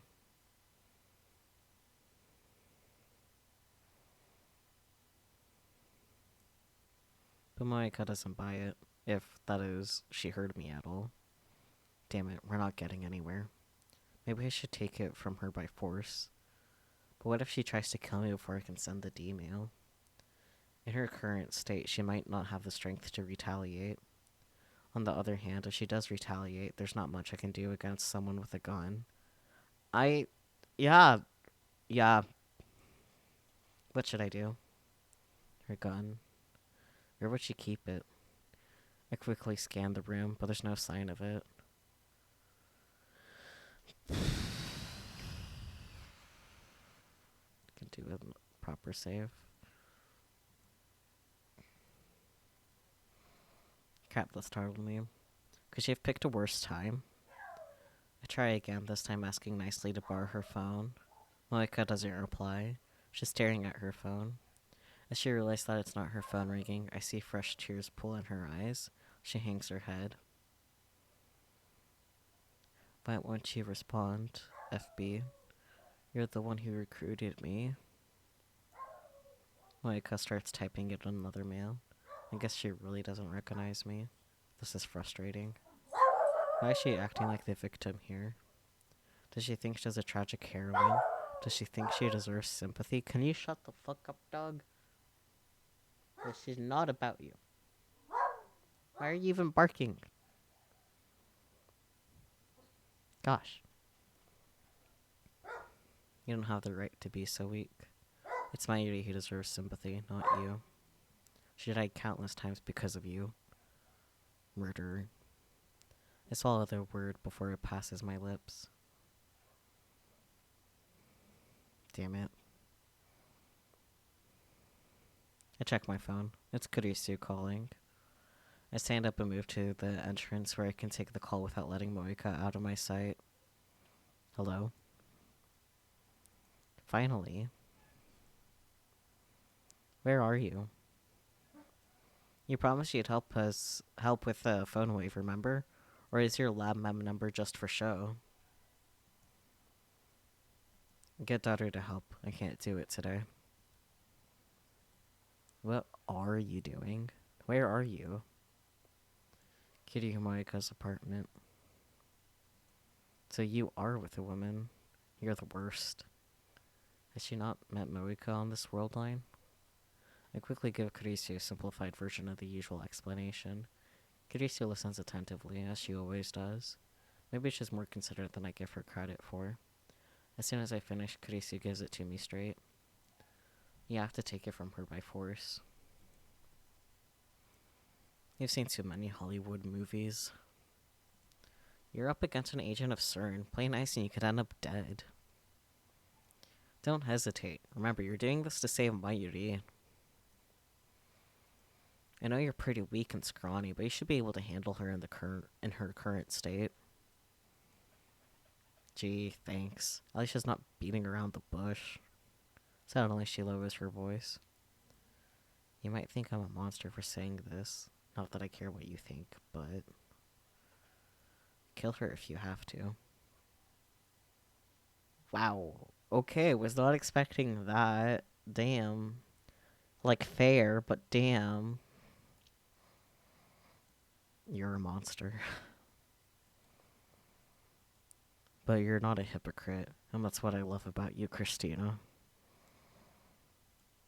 Love? What's the matter with her now? I mean it. I wish my conviction were as strong as yours.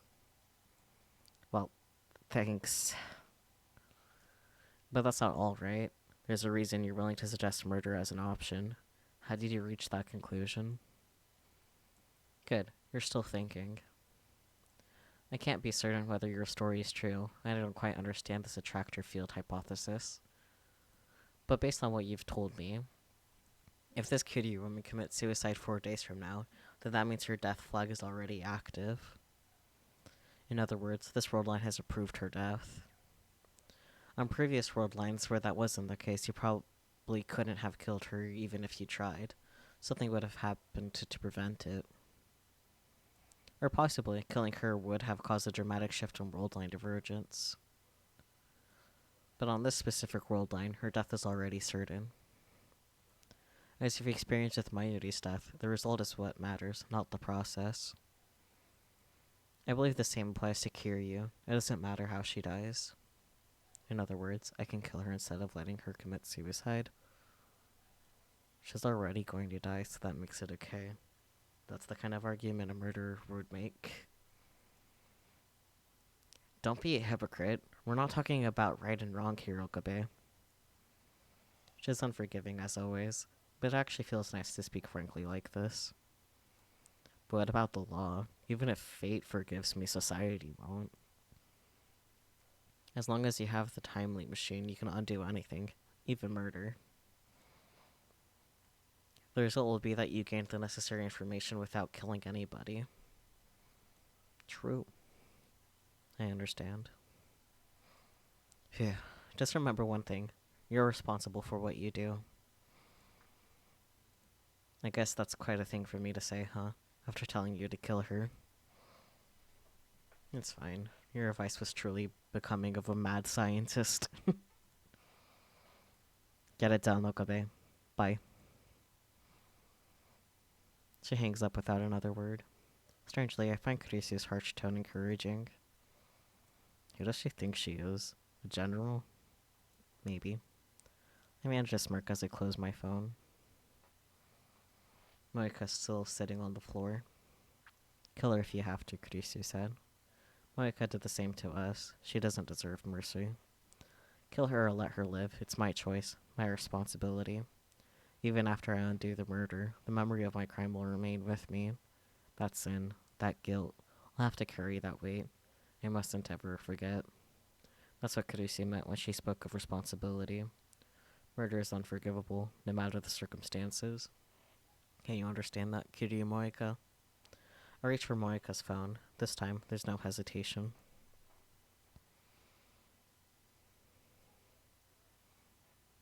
No. Moika resists. I grab her slender hand to pin it to the window.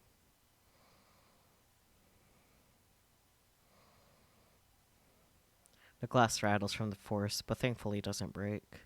With my other hand, I pry the phone away from Moika's chest. She drives her foot straight into my solar plexus. The breath escapes from my lungs. I gasp for air.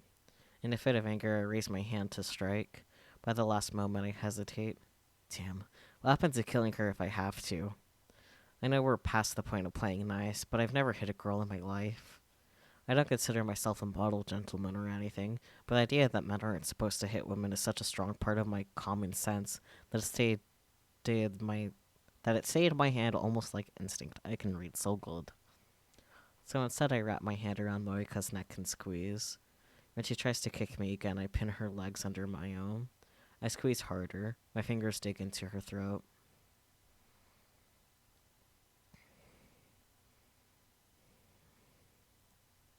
She struggles for breath. I feel her throat moving as she gasps for air.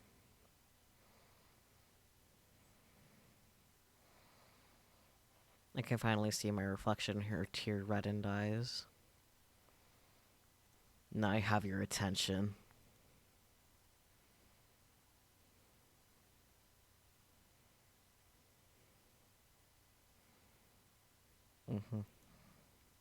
Moika is under control, but now I don't have a free hand to take her phone. If I loosen my grip on her throat even slightly, it'll turn into a struggle again. Moika is hiding her phone behind her back now. I need that phone. Should I let go of her hand or her neck? Give me your phone. Moika weakly shakes her head. If you don't, I'll kill you. I wonder if I even can. I cannot do it with the time leap machine. It will be the perfect crime, one that never happened. But still, do I really have it in me to murder someone? I don't know, but I have to try. Hand it over, I'll kill you.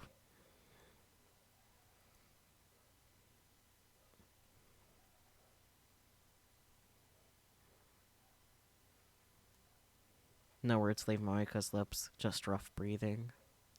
Stalemate. Neither of us shed the other any openings. We're practically motionless, but our breathing is ragged. It's taking all my strength just to pin her down. Our rough breathing echoes through the room. For a moment, it even seems to synchronize. This is getting me nowhere.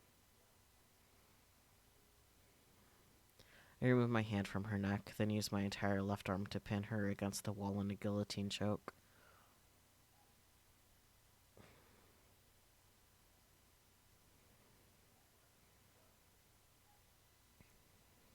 She starts groaning in pain. My right hand has her left hand up against the glass. Now I pull her hand down and transfer it to the grip of my left hand. Now my right hand is free. I slide it behind her back and go searching for her phone. I have to lean it close to do that. I need to lean in close to do this. I press my body up against hers. Pain explodes in my jaw. I lean back. Moika is readying another headbutt. I put more strength into the guillotine choke to stop her. Moika's face twists in pain and she struggles to escape my grasp. My guillotine choke seems to be working. She doesn't have the strength to resist. If I push any harder, she really might die. I push harder. Moika writhes in pain. Tears fall from her eyes and drool from her mouth. As her resistance weakens, my right hand finds Moika's phone. She still has it in a tight grip, but I manage to tear it away.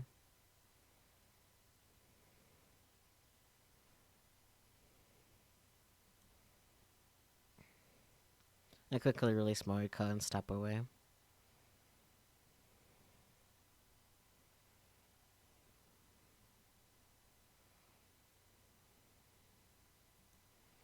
She bends over and coughs violently, but still she reaches out to me with tears in her eyes. She wants her phone back. I don't care. I look at the screen. Jesus. It shows an email draft with a string of FBs entered. I clear the text and start typing a new email. But her phone's different from mine, so I don't quite know how to use it. Let's see.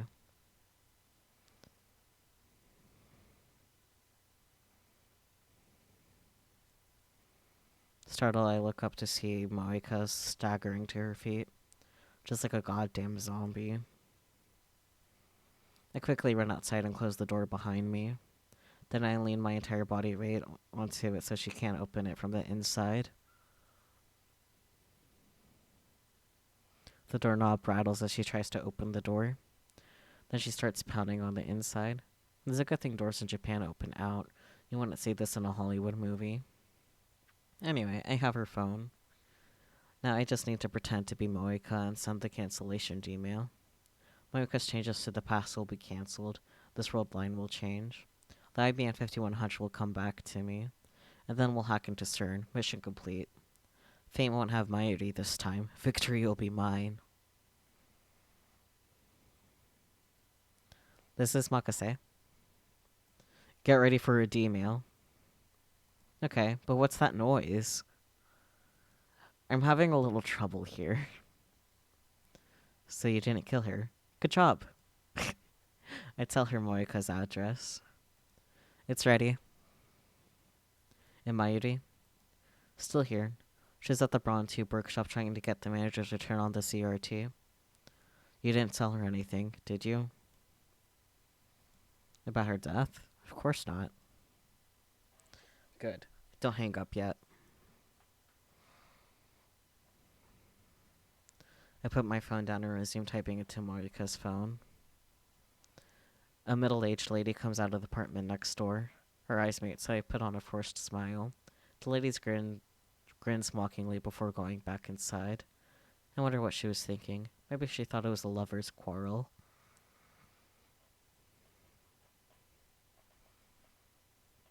In the mail I wrote, model change, do it now before sold out. Moika's email said don't change models. The desire for limited edition, hard-to-find products is hard-coded in Japanese DNA. Appealing to that instinct should work. The insistent pounding on the door grows louder, and now I hear groaning from the other side. I can't believe how persistent she is. Is her phone really that important to her? But I've already won. All I have to do is send the email. I'll never forgive you, Moika, but at least our relationship ends here. Let this be the last time we meet. I raise the phone to eye level. I take a deep breath. It ends now. I press send.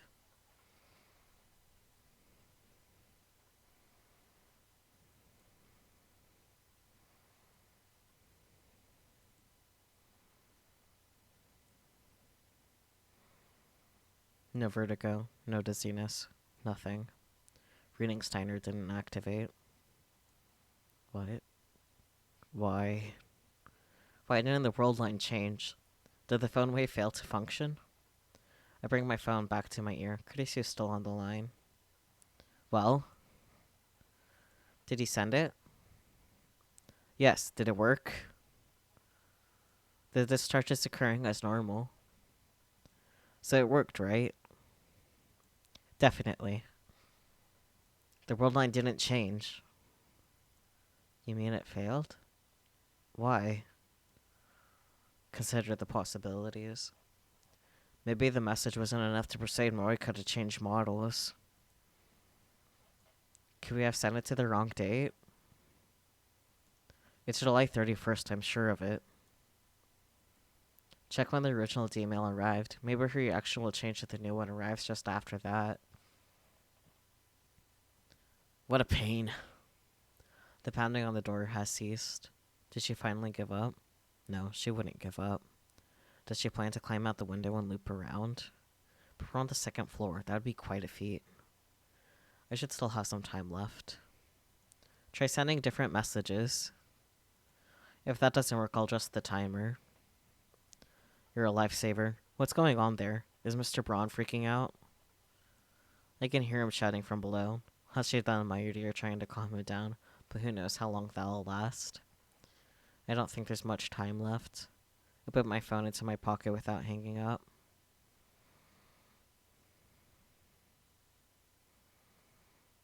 I changed the message and sent another email. But still, nothing happens.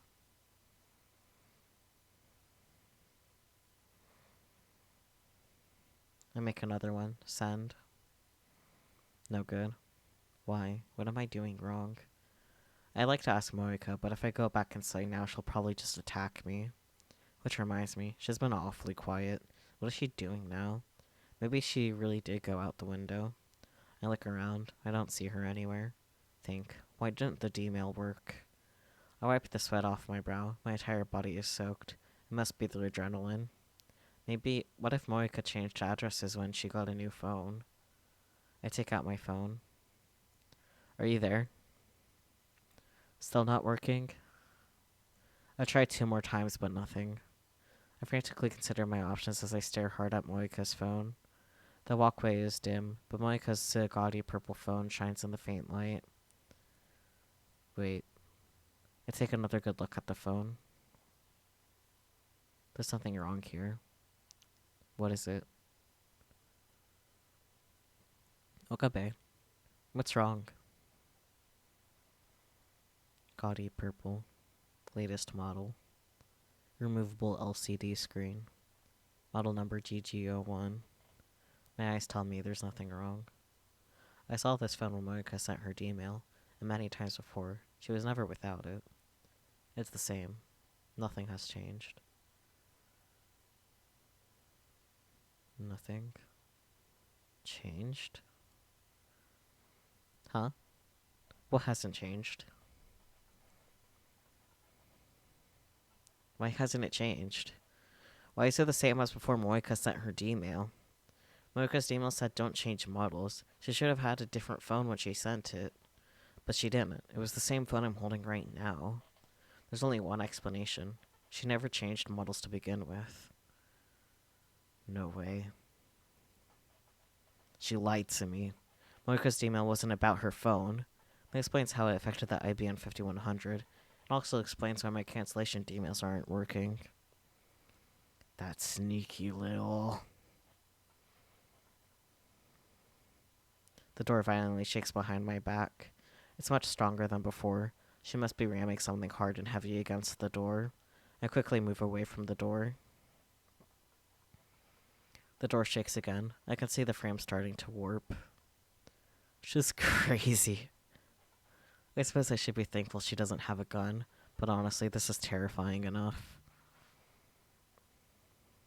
It chills my blood to think of what her face must look like now.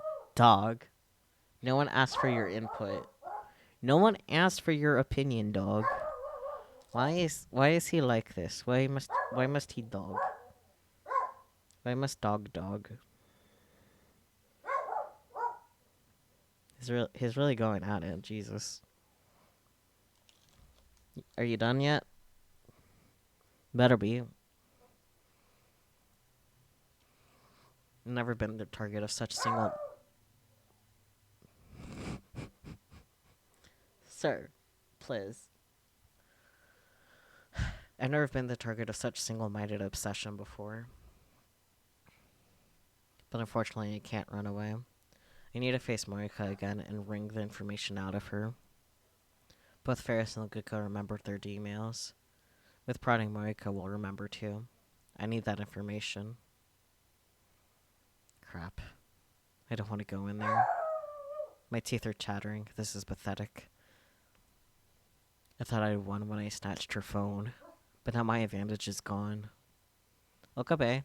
Okabe, answer me. Christina. What's that pounding? Are you okay? Moika's email wasn't about a model exchange. What do you mean? She must have changed the text right before we sent it. That's why the cancellation mails aren't working. Did you check her history? It might still be there. Her arrival history. Of course, even if it's not in her sent history, it should still be in the arrival history. I glare at the purple phone in my hand. It's a good thing Moika didn't change phones. Now I know exactly where the D-mail went. I should have thought of that. Checking now. For a second there, I thought it would be easy. I should have known better. Moika's not a casual phone user. Her mailbox has literally hundreds of entires over the last week, almost all from FB. Some of my mails are sprinkled in. I don't have time to search through each of these mails, even just the subject lines. Not to mention the pounding on the door is freaking me out. Christina, I seem to be in a spot of trouble. If I fail, I'm leaving the rest to you. Don't be ridiculous. If you're in trouble, then get out of... I hang up. The lady next door comes out again, alarmed by the escalating noise. She glares at me. But when she sees the magnitude of the door's damage, the lady opens her eyes in shock and runs back inside. I'm not leaning against the door anymore. Moika could just open it, but she hasn't realized that. She's so fixated on getting her phone back, she'd destroy her own door. In any case, I don't have time to check her mail history. I put the phones into my pockets and move to the side of the door. I carefully grip the doorknob and wait for the interval between bangs. No. I yank the door open. A coffee table flies out and smashes into the walkway railing. Okabe. Her screech raises hairs all over my body. She's standing in the entrance like a revenant at the gates of hell. I step back. My knees tremble. But then I remember what I'm here to do. I gather my resolve, enter the room, and close the door behind me.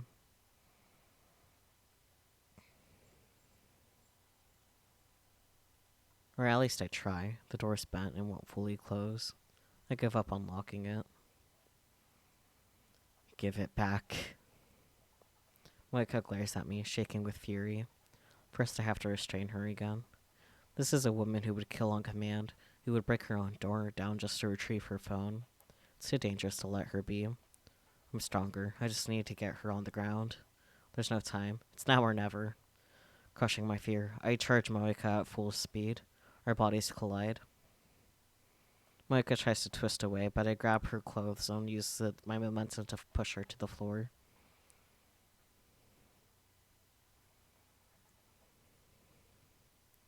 The back of her head hits the floor.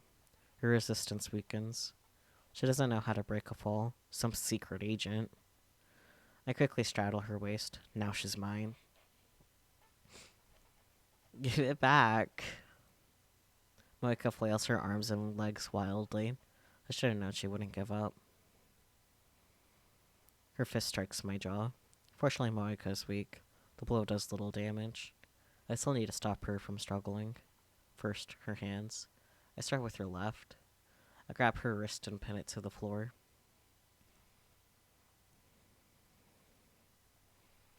A fist flies towards my face. It pops against my left eye, blinking my vision for a second. She seems to stop struggling for a moment. Her hands claws weakly at the air, but it turns out she was reaching for my hair. She grabs it hard. I feel several strands tear free of my scalp. I get a grip on Moika's face and press her head against the floor.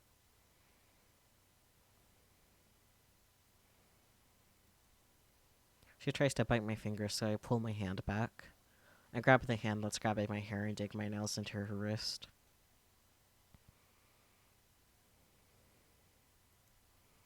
But she still doesn't let go of my hair.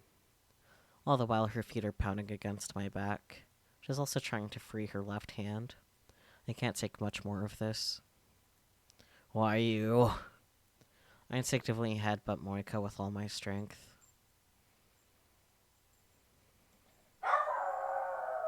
Dog, this is not the fucking time. Stop. Goodness. Why is he like this? I swear to God.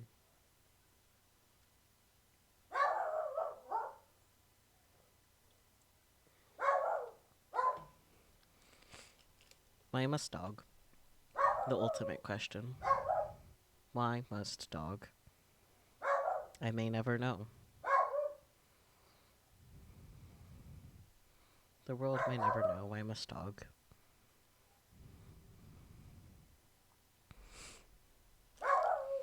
Mm-hmm.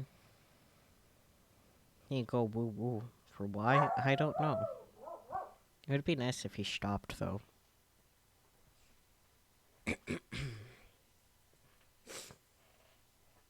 The sickening sound of bone against bone echoes inside my head. The impact makes me dizzy too, but I fight it. Moika goes limp, an opening, finally. I succeed at pinning down both her hands. Her glasses fell off at some point during the struggle. Her red swollen eyes give her an even more demented look.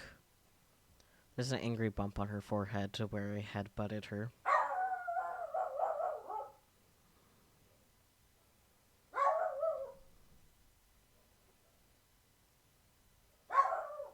Why is he going apeshit? Hello, shut up.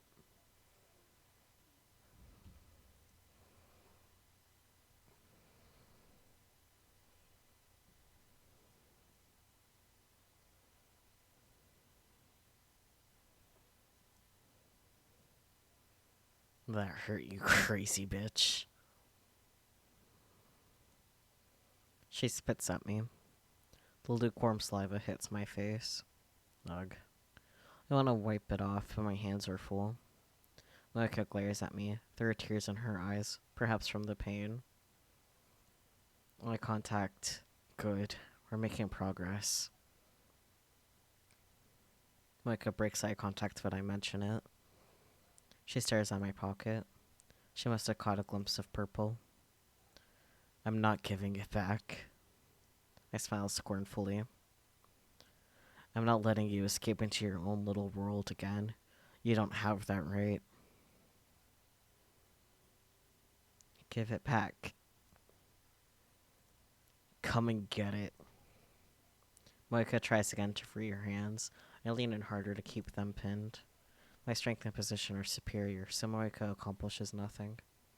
Next, she struggles to free her body. Same result. I clamp my thighs firmly around her hips and they hold her down. She occasionally knees me in the back, but I can bear that pain. It's not enough to make me forfeit this position. I can keep this up as long as I have to. He's going to tire out first. Moika, without a doubt. I don't do sports or anything, so I'm not that strong. But I'm on top. I don't need to expend much energy to keep her pinned. Why did you take it? Give it back. Give it back. Keep screaming. She can scream and spit all she likes. Nothing will make me give up this position. I don't care about your phone issues. I don't care about FB. Moika shakes her head violently. She's just wasting her energy. I maintain position and stare down at Moika.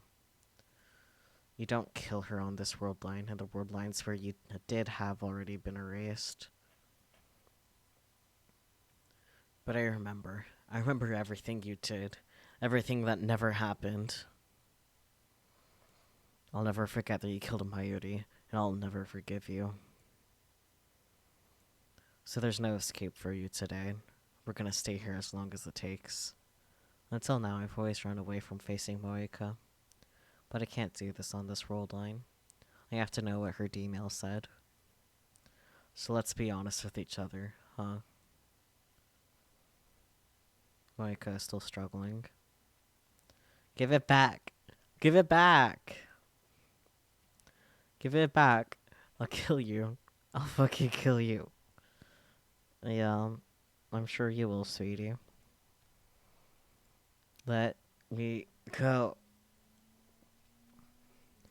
I'll tear your fucking eyes out, damn.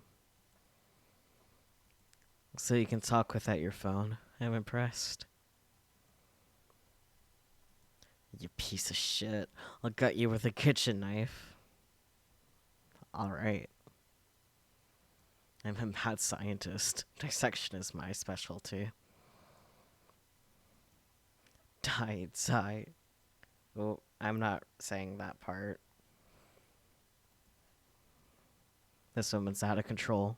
A little bit. Does she want another headbutt that badly? I guess. Nope. A knock sounds from the door. Moeka and I both look at the door in surprise. Hello? This is Nishida from next door. Is everything okay? Do you need the police? If not, then could you please keep it down?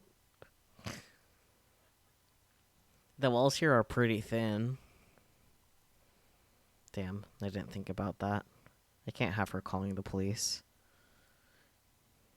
He's going to kill me. Moeka suddenly screams. I don't feel like screaming, but you can hear her distress. You bitch. What now? I need to silence Moeka somehow. But I can't use either hand. There's only one way.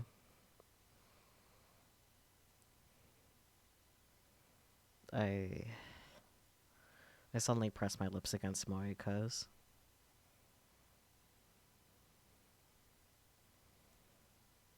My loveless kiss shuts her up quite effectively. I lock eyes with her as well, trading glares in silence. Kids these days. I finally hear the neighbors' footsteps recede. What a relief. I feel a sharp pain on my lip. I instinctively jerk away. Blood drips from my mouth and lands on Moeka's neck. She bit me. When I feel around my lip with the tip of my tongue, the taste of blood spreads out from the laceration. Moeka breathes radically as she glares at me with tearful eyes. Don't act like it's your first time. You're older than me, remember?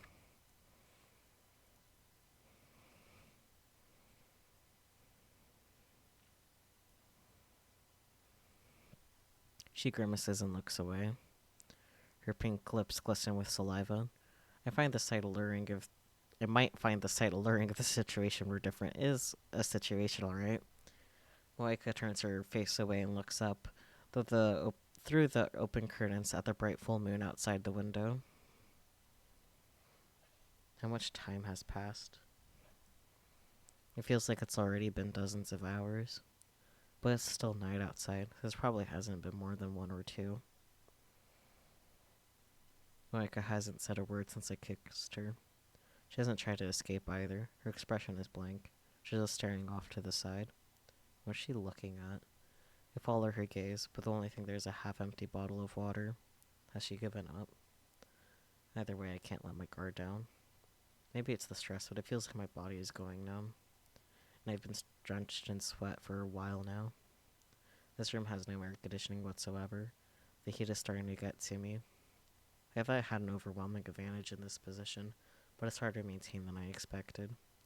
Not only do I have to keep Moeka pinned, I also have to keep a close eye on her so she doesn't try anything. All Moika has to do is lie there. She can rest and try again whenever she's ready. Will this last all night?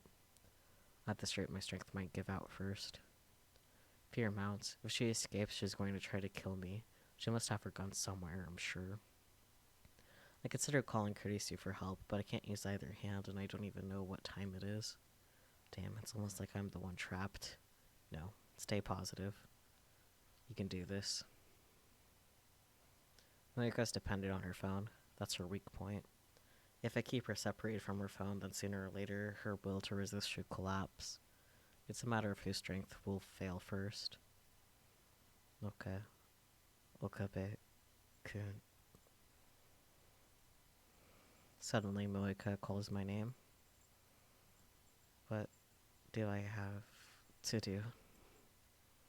Nesh is trying to ask nicely. Does this mean she's given up?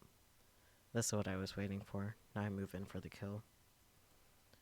Do you remember sending a D-mail? What? D-mail. An email that you sent in the past. You sent one to your own phone. You led me to think it was about a phone model exchange, but you changed the text before you sent it. Her typing speed is lightning fast. It would have been easy for her to type a mere 36 characters while Dario and I were preoccupied with the phone wave name subject to change. Your D-mail changed the past. Don't you remember? Normally once the past changes, everything until that point is undone. But it should be possible to make Moika remember, just as Ferris and Luko did. I don't know. You do know. You just haven't remembered yet. Remember. Remember or else. Or else what? I don't know.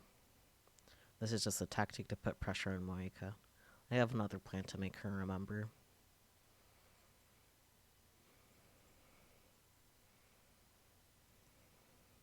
Moika turns away again and bites her lip.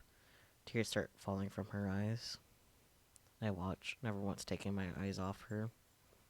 I didn't notice before now, but her shirt must have become undone during the struggle. I can see the luring curves of her collarbone, the skin of her large pale breast, a hint of sexy underwear. Oh my. Her breast heaved with each painful breath. The base of her neck is stained with blood from my lip. It's dry like a scab. Normally Moika could be mistaken for an elegant, beautiful woman.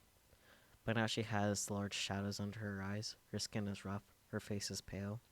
She looks more intoxicated than intoxicating. Her entire body reeks of death. Ugh. She's clearly insane. This is the real Moika. I wish I'd realized sooner. I really don't know. If I could remember, I would. But I don't remember anything. Moika's gaze shifts constantly, from me to the ceiling and then to the window. But her slow murmuring is evidence that she's almost beat. Just a little more, her resistance will end. Fine. I'll change the question. You received a strange email about 2 weeks ago.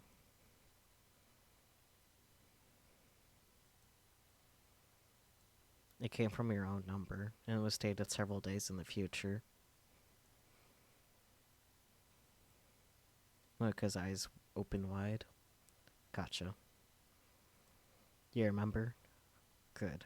That was the Gmail. What did it say?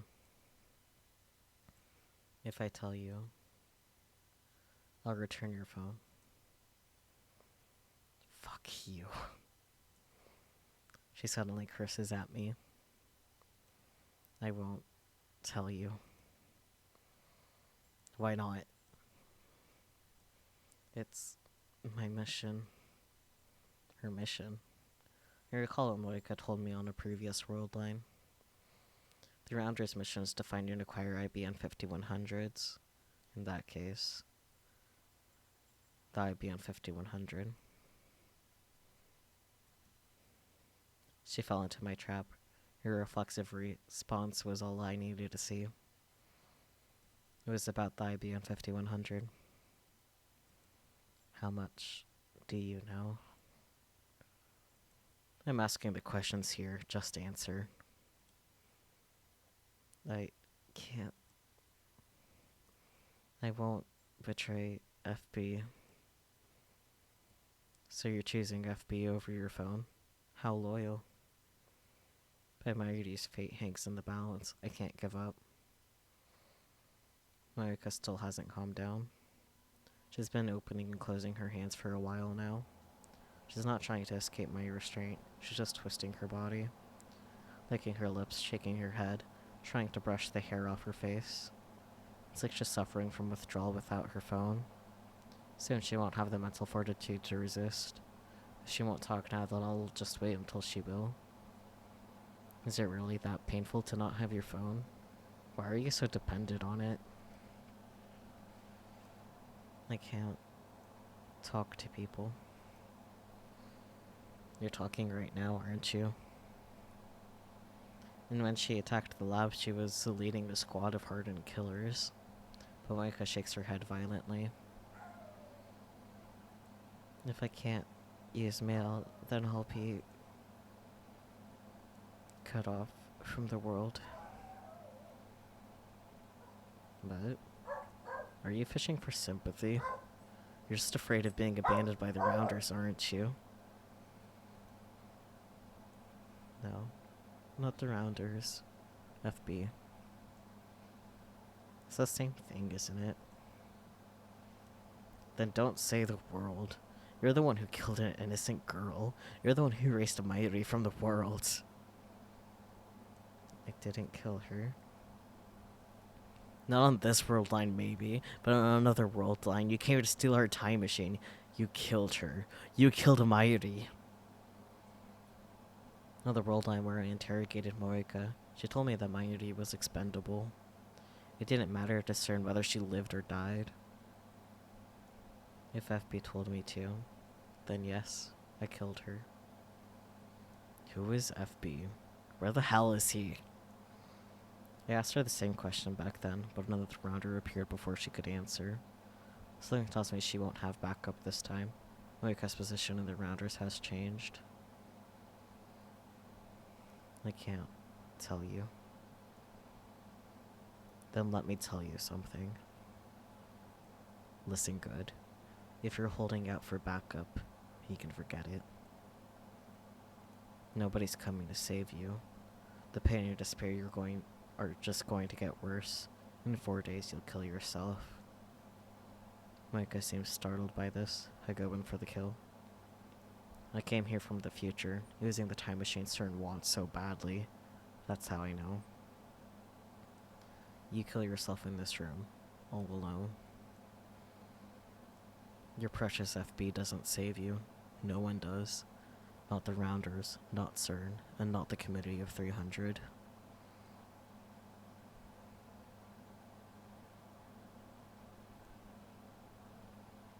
Your boss hasn't replied to your mails, has he? You know why? Because you've been abandoned.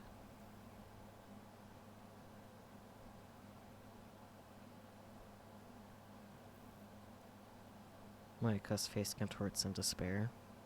Once again, tears fall from her eyes. Guilt squeezes my heart. I know that I'm causing this woman pain. Inside of me, a voice whispers that it's nothing compared to what she did to Mayuri, that I have no reason to show mercy to a murderer. But at the same time, my conscience screams that it's wrong to hurt someone, no matter who they are or what they've done. Insane mad scientist my ass. I'm afraid to hurt my mortal enemy. I'm nothing but a hypocrite. FB doesn't deserve your loyalty. Tell me everything.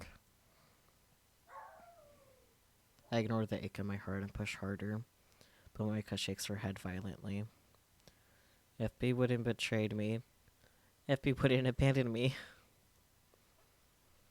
Then why do you kill yourself in 4 days? You kill me and make it look like a suicide. I wouldn't need to cover it up if I killed you. I just undo your death with my time machine. Like, when I got here, you were sitting in the corner like a limp rag, crying about how FB wouldn't answer, remember? But how many days has it been? How often did FB contact you before, and when did it stop? I keep the questions coming. Need to pile on the pressure. It used to be every day, but it's already been 10 days. 10 days with no contact, correct? Moika looks up to me with pleading eyes. I won't betray FB. If he betrayed you, I believe in FB. He threw you away. FB used you, and now your usefulness has ended. FB isn't like that. Then what sort of person was he? She was gentle to me, like a mother. I finally had a place I belonged. Like a mother. FB is a woman? Okay, I had that thought too, but I wasn't going to say anything. I expected an evil looking old man like you see in the movies, but I guess I was wrong. I talked to her about my worries. She always replied right away. Like a friend, but gentle, accepting. Have you met her? Moika shakes her head weakly. You haven't met her? Even though she's like your mother? Your friend? Damn, if they had met, then I could have gotten Moika to lead me to her. Rounders must hide their identities from one another. So you've talked, but you've never met. But you must have wanted to meet her, right? Even if it was against the rules. No. No. It would ruin everything if she saw the real me. Did she ever say she wanted to meet you? No. Never. And I never asked. So no phone calls either, then? Moika turns away, then she nods faintly. Didn't you wonder why? Why would such a kind, gentle woman refuse to meet you in person? Was it really just the rules?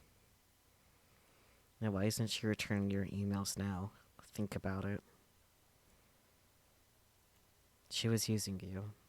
You were tricked. Don't say that. She's not like that. What did her last email say before she stopped contacting you? Let's leave the IBM 5100 at the designated location.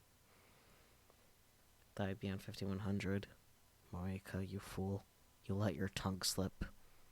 2 weeks ago, FB told her to leave the IBM 5100 at a drop point. That much she already had in her possession at that time. I recall how Moika kept bombarding me with questions about the IBM 5100.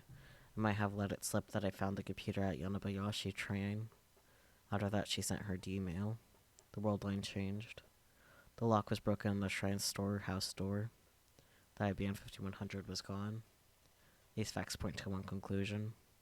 She sent herself the location of the IBM 5100. Now that I know, it seems so obvious.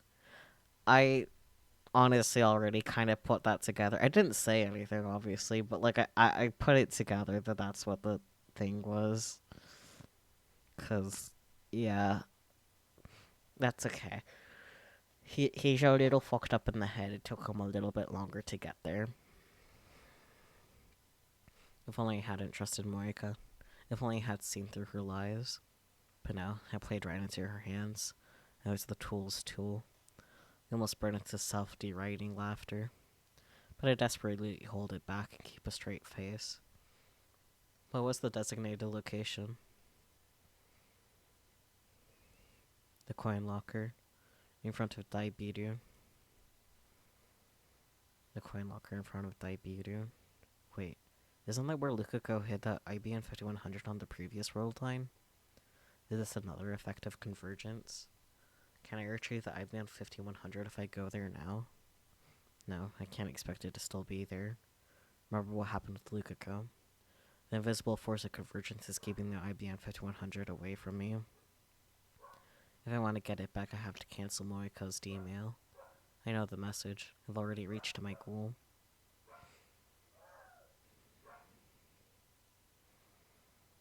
Sob. Yeah.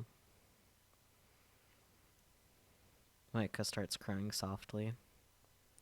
I sigh deeply and lift myself off Moika's body. Then I lean back against the wall and stretch my aching limbs. I take Moika's phone out of my pocket. I'm using your phone. Moika slowly gets up. She wipes her tears and fixes her hair and clothes. Her wavy hair obscures her face from this angle, so I can't make out her expression. She doesn't react to what I said. Even though I'm no longer restraining her, she doesn't try to attack me and take back her phone. I open Moika's mailbox and search for the D-mail. It takes about 3 minutes, but I finally find it. 3 mails from Moika's own phone, each 12 characters long, sent on August 4th and received on July 31st. Retro PCs at Yanabayashi Shrine. Just as I suspected, Moika changed her D-mail in the few seconds I had my back turned. All you need to do now is send the cancellation mail.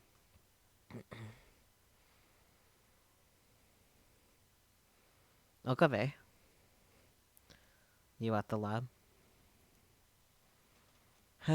Don't worry me like that, idiot. What? Were you worried about me? I mean, you set off an obvious death flag. I'm surprised you're still alive. Rude. Where are you now? I'm standing by at the lab. Set up the machine. I'm sending another D-mail. Destination? July 31st, 11 a.m. 11 a.m. on the 31st. While Kurisu calculates the hours, I type the mail. It says, do not go. Not at shrine. It's a trap. I changed the address to the phone wave name subject to change. Okay, all set. Alright. Activated. Activated. I press the send button. The mail starts sending. Reading Steiner should activate, this time for sure. I brace myself for the incoming vertigo. Well? Nothing. Why won't it change? Another mistake? No. There's no way. I know what Morika's message said. This email should have cancelled it. Why isn't it working? What the hell's wrong this time? What did the first email say? That the IBM 5100 was at Yanabayashi Shrine. I tried to cancel it by telling her it's a trap, but it didn't work. I'll try to phrase it differently. Wait, we went through this with the Lot of 6 experiment, remember? The Lot of 6 experiment. I sent myself the winning numbers, but the passmate didn't buy the ticket. Instead, he gave the winning numbers to Lukako. The person who reads the email chooses whether or not to act accordingly. Kiryu learned that the IBM 5100 was at the shrine, but the cancellation mail came right afterward. I guess she ignored it and went anyway. Maybe she didn't believe the cancellation mail. Or maybe she was so diligent she decided to check it out even when told not to. I glance at Moika. She's still hanging her head, but her tears have run dry. I wonder if she's listening. Damn. Even when told it was too risky to go to the shrine, she went anyway. We need a more persuasive message. Something that'll prevent her from going to the shrine. Like what? That's the problem. Is it possible to persuade her with just 36 bytes of text? Or should we consider other possibilities? What if I send an email to myself on July 30th? Could I beat her to the IBM 5100? Were you even interested in the IBM 5100 then? When did I start caring about the IBM 5100? I can't remember. Fine, that's out. So how do I convince Moika to listen? At that moment, electric shock runs through my brain. 2 initials. FB. What? Moika's handler. She's obsessed with FB. If the mail comes from FB, she'll do whatever it says. Do you have FB's phone? No. They haven't even met. We don't know where FB is. Then there's nothing we can do. Give me a little time. Gonna make me wait again? Well, I've been pulling all-nighters recently, so whatever. Just don't do anything stupid, okay? So even after prying answers out of Moika, there's still more work to be done. Fate really seems to love getting in my way. Alright, to break out of this world line, I need FB's identity and location. Couldn't he just change his contact info in her phone, like just change the name to FB? I call Morika's name. When she finally looks up, I drop her phone onto her lap. She accepts it with a confused expression. Looks like we're searching for FB now. Morika grips her phone, but she doesn't look at the screen. I sigh deeply. I need to get as much information on FB out for as I can. How exactly did you become around her? Honestly, I couldn't care less. I hate having to stand here and talk with the woman who killed Mayuri. Hugging her phone to her chest, Moika retrieves her glasses and puts them back on. 4 years ago, I tried to kill myself. Her voice is a barely audible whisper. For a moment, I'm surprised she's not talking by mail. I had no hope. I wanted her to get away from everything. Why? No big reason. Her expression is blank, lifeless, like always. But behind her glasses, her eyes are red from crying. There are the trace of emotion on her doll-like face. Little things. Lots of little things piled up. I've always been like this. And your family? Moika shakes her head a little. She has none, I guess. I don't bother asking whether she ever had parents. It doesn't really matter. I locked myself in my room and overdosed on sleeping pills. But I didn't die. Afterwards, I got a mail. Recruiting rounders, it said. It was sent to hundreds of people, not just me. Isn't that spam? Do the rounders really recruit like that? Nothing mattered anymore, so on a whim, I replied. And then, FB contacted me. Ever since, I followed FB's orders. Were you always stationed in Akiba? Moika shakes her head. Until 3 months ago, I was in Nagoya. Before that, Yokohama. Before that, the rounda's chief duty is to acquire IBM 5100s. I guess they had her traveling all over Japan digging up info on retro PCs. How many IBM 5100s have you found so far? Not even one. No results. Sounds like CERN is spending a lot of effort for not much return. I sighed deeply once again. So what now? Are you going to sit here, wallowing in despair, until you kill yourself 4 days from now? Or do you want to rebel against fate? Rebel? Even as I ask the question, I know that for her, rebellion is impossible. This world line has already approved her death. She's in the same situation as Mayuri. No matter what she does, she will die. I know that, and you gotta ask the question. FB used you and threw you away. Accept it. And then ask yourself what you're going to do about it.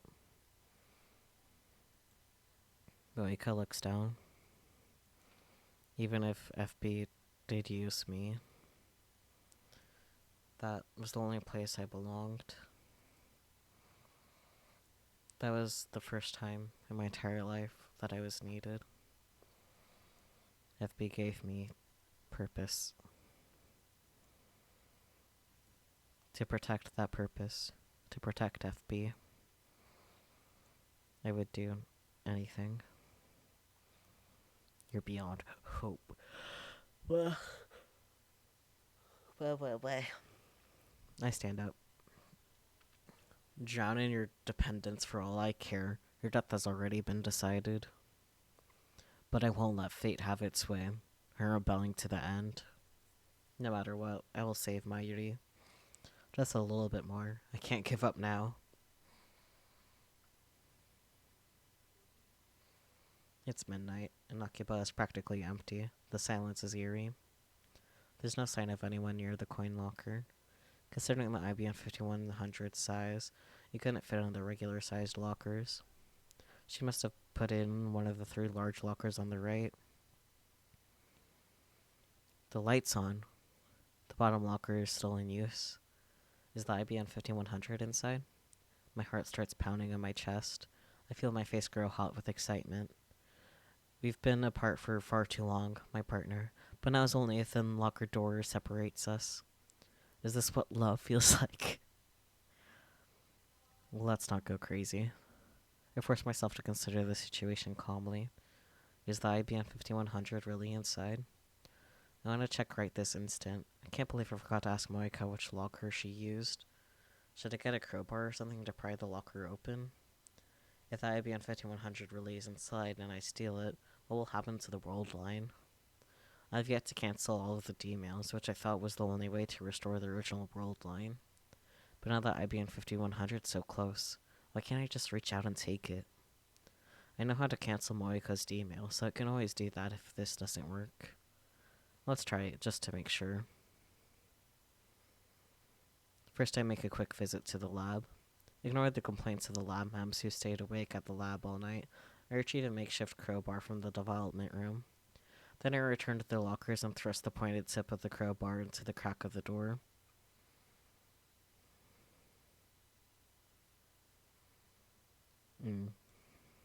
Just as I begin to pry, a shrill siren shatters the night. I look out to see the red lights of a patrol car coming this way. Their timing couldn't be worse. The police released me after about 30 minutes of scolding. I return to the coin locker and try to pry it open again. Immediately another patrol car appears. This time they take me to the police station. I'm stuck in an interrogation room all night, getting preached to by policemen. I conclude that this is another effect of attractor field convergence. No matter what I do, I cannot obtain an IBM 5100 on this world line. This is what fate has decreed. I get the police to call my father, and they finally release me.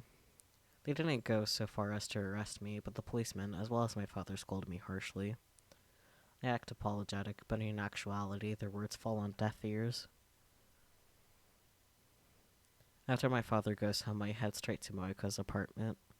I tried calling her. I took the opportunity to memorize her phone number yesterday, but she wouldn't pick up at all. Before I get there, I send a mail to Daughter asking him to check if the coin locker is still occupied. The door to Moika's apartment is unlocked. I find Moika hugging her nails in the corner, just like she was when I first found her. You put the IBM 5100 in the bottom right locker, correct? How? Out of all the lockers, only 3 could hold the IBM 5100. Out of those 3, only the bottom one was in use. Noting. Checked, the big locker on the lower right is in use. What's this about anyway? Don't make me your errand voice so early in the morning, fool. Cute.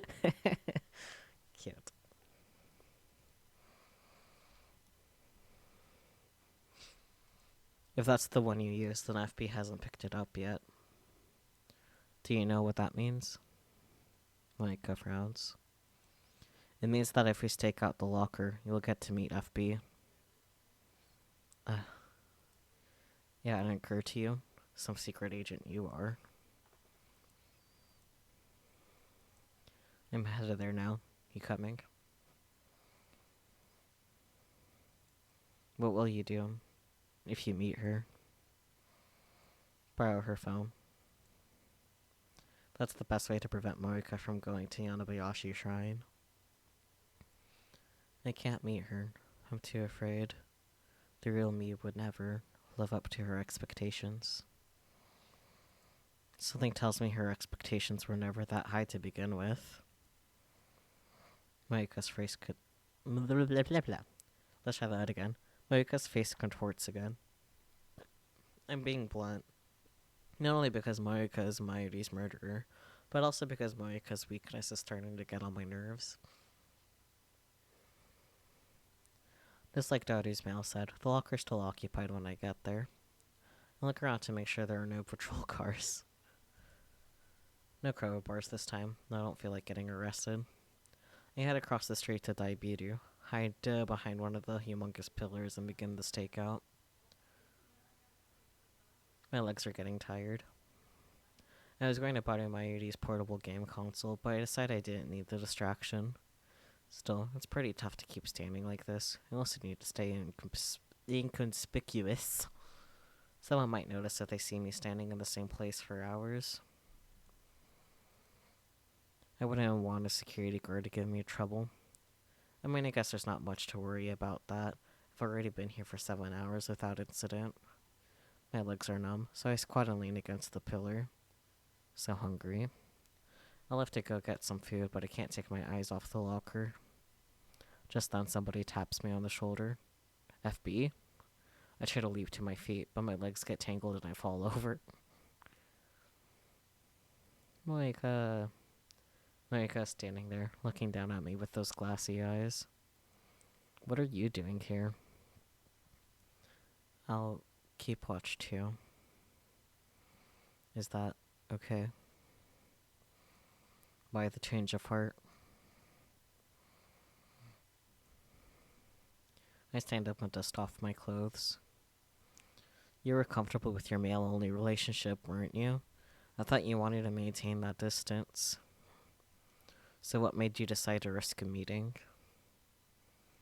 At this rate, Moika puts her head on her knees. She looks ready to cry.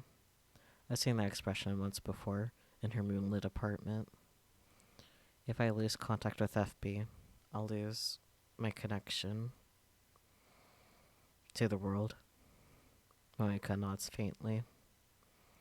You can't bear to be alone yourself, yet you'd end an innocent girl's life because some persons you've never met told you to. A cultist, that's what you are. And her cult leader, FB, abused her weakness before throwing her out like old clothes. It pisses me off. FB's cruelty, Moika's weakness. I can't decide which I hate more. Then, Moika nervously brings out a convenience store bag. What's this? Instead of answering, Moika looks away. I look inside. Whoa, milk and bean buns! Exactly what you need on a stakeout. There's enough for 2. You brought this for me? Moika nods. Very well.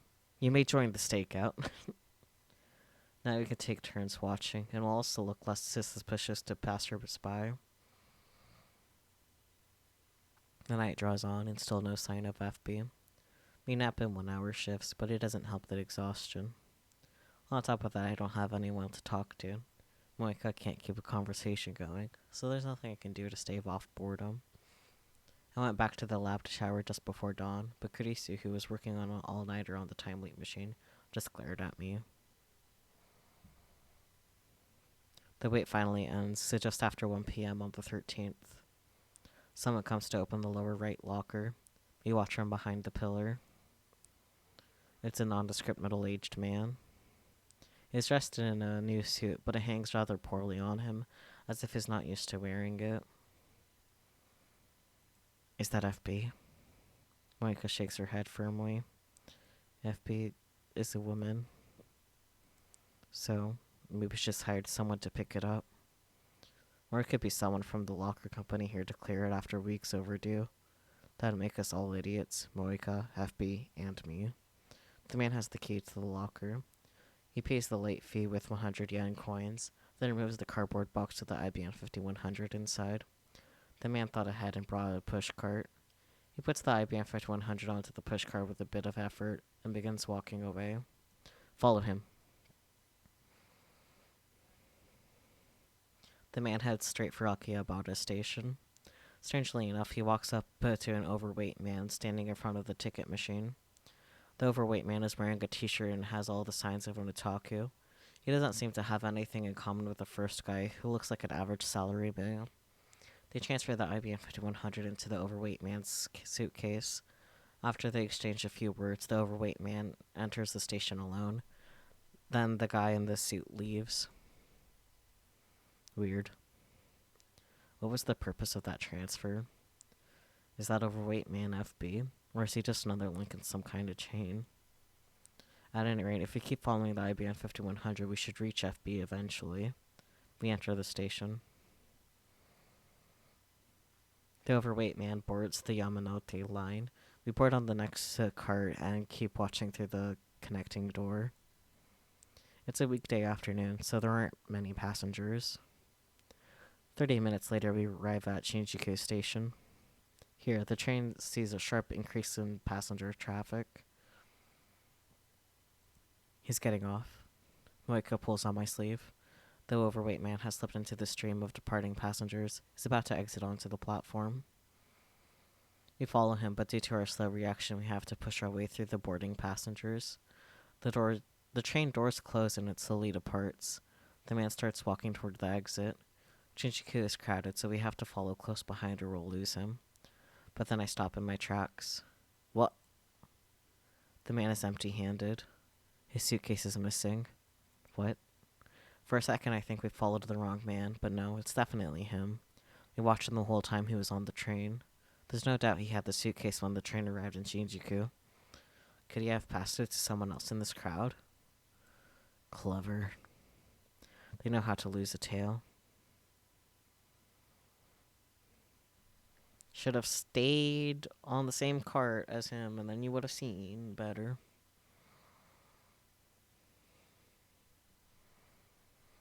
I return to the lab and leap an hour back. I find myself inside the train. I know it's bad manners to use my phone on the train, but this is an emergency. According to the train's display, we're about to leave Otsuka for Ikebukuro, 3 stops to Shinjuku. Moika is next to me, acting conspicuous. Pick up the overweight man on the next car. They'll make their move at Shinjuku. That guy's gonna get off, but he actually hands the package to someone else. He got us good just now. Just now? Doesn't look like Moika's caught on yet. I just time leaped from an hour in the future. Time leaped? Moika's eyes widen. The train arrives at Shinjuku on schedule. Just to make sure, I'll have Moika follow the man when he gets off. Before the doors open, I stealthily move to his car.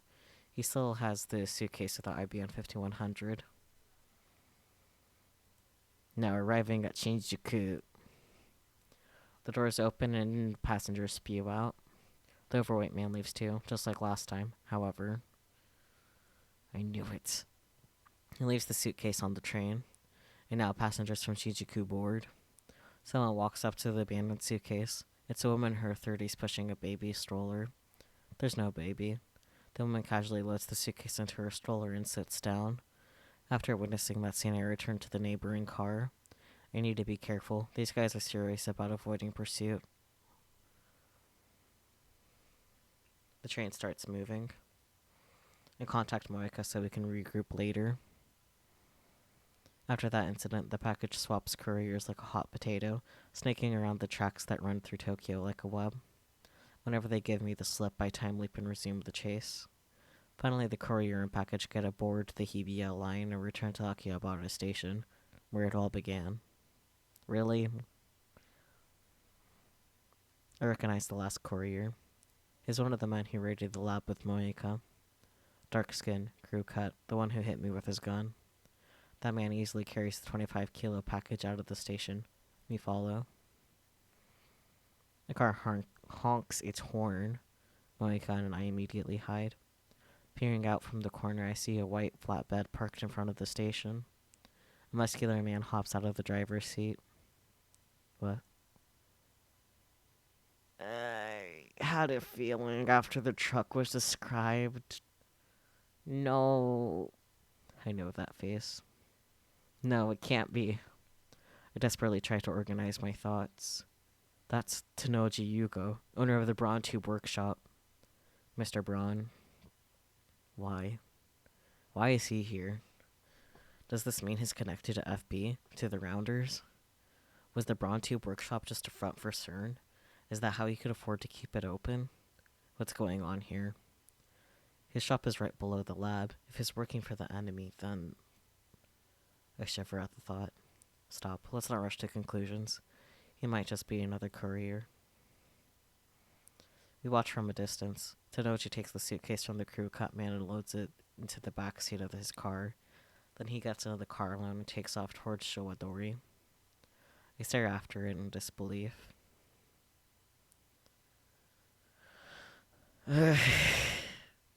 I was not expecting that.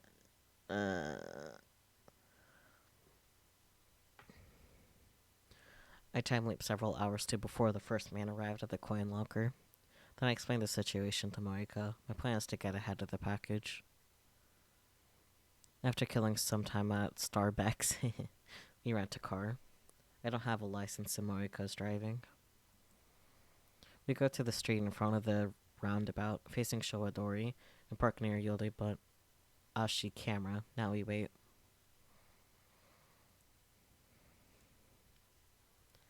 Nervous.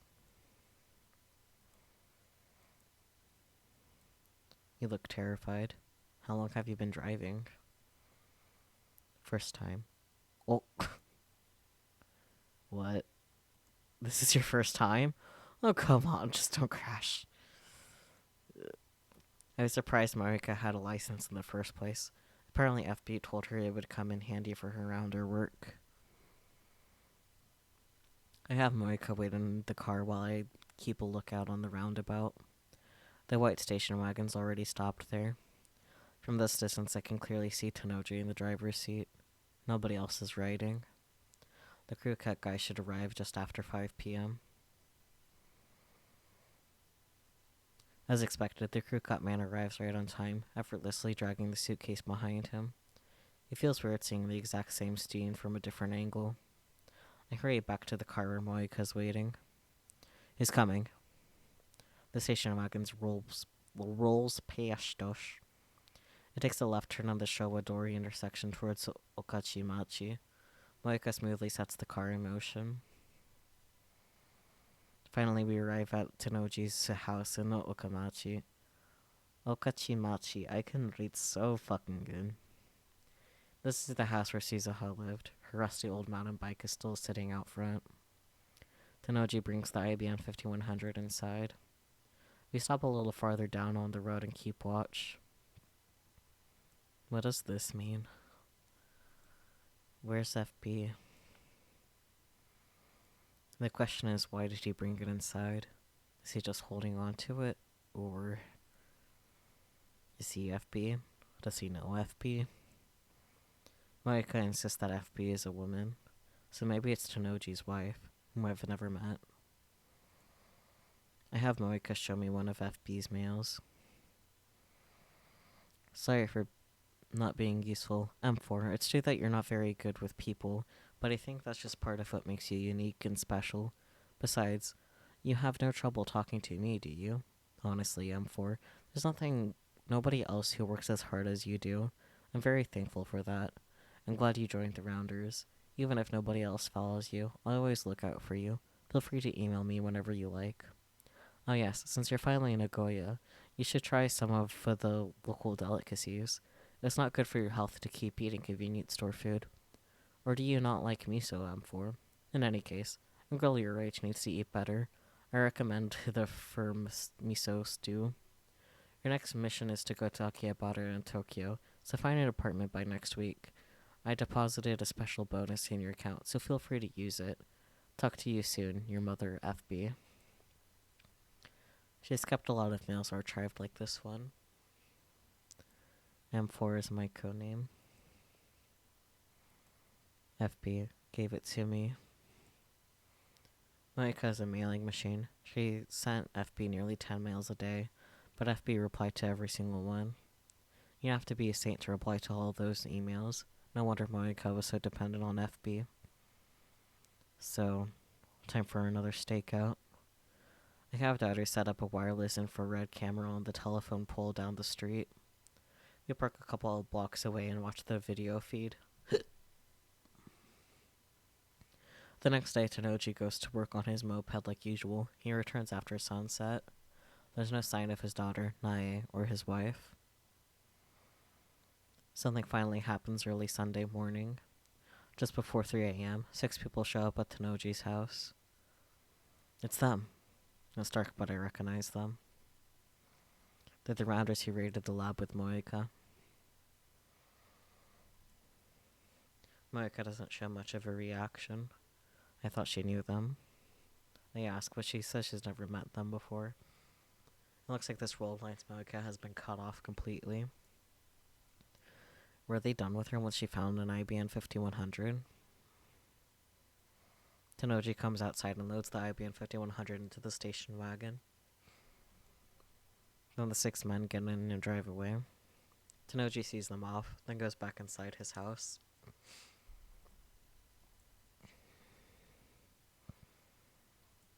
What now? I'm interested in Tanoji's story, but the IBM 5100 will lead us to FB. We decide to follow the station wagon.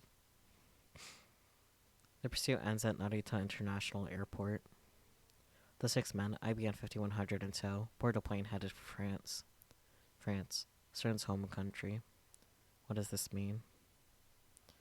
Tanoji's wife might be FB. So there's been no sign of FB thus far.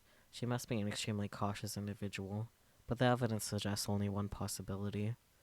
On World Line Alpha 1, Moika's men attacked the night the time loop machine was completed. The timing was perfect. It makes sense if you assume that Tanoji is closely linked to FB. He was right downstairs the whole time we were discussing our plans. FB knew exactly what we were up to. We were dancing to her tune all along. When we get back to Akiba, Moika and I start walking towards Tanoji's house. But on the way, I get an angry call from Kurisu demanding an update, so I decided to take care of that first.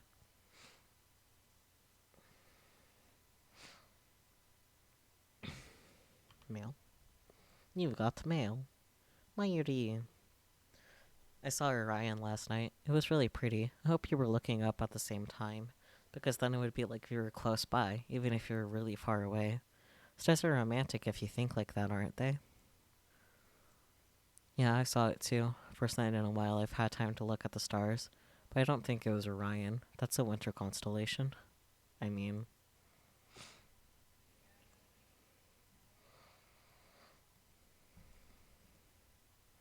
Hey, Kurisu. Kurisu sighs when she sees me. I thought I asked you to keep me posted. I've been busy. Busy. Right. Kurisu glances at Morika. Were you worried about me? Of course not. Why should I care what you're up to? It's just... Mayuri was really worried. I didn't want to see her sad. So at least give her a call, okay? Now that she mentions it, it feels like I haven't talked to Mayuri in forever. I'm doing this to save Mayuri. I'm close to discovering our true enemy. Our enemy? But... Kurisu glances at Moika again. Moika is completely expressionless. She is still lightly kicking the dirt in boredom. She hasn't used her phone once since we began the search for FB. Isn't she our enemy? She is an enemy, but we're cooperating in order to uncover the truth. Isn't she the one who killed Mayuri? Yes. However, Moika's just a pawn, and one that no longer poses a threat. To save Mayuri, I need to capture the king. Well, the king's cell phone. Whatever. So where are you going now? Take me with you. Have you gone mad, assistant mine? I'm perfectly sane, and I'm not your assistant. It could be dangerous. Yeah. Kurisu falters for a moment, but quickly tightens her expression. Do I die today? I've experienced the future, so I know who dies today. No, you don't die. Then there's no problem. This world line has essentially guaranteed my survival. Right, Kurisu doesn't die today. Neither does Mayuri. The only person who dies today is Kiryu Moika. This afternoon, she kills herself. I've already told Moika her fate, but in spite of that, Moika doesn't seem upset, at least on the surface. She's expressionless as always. The only difference is that she's not checking her phone as often.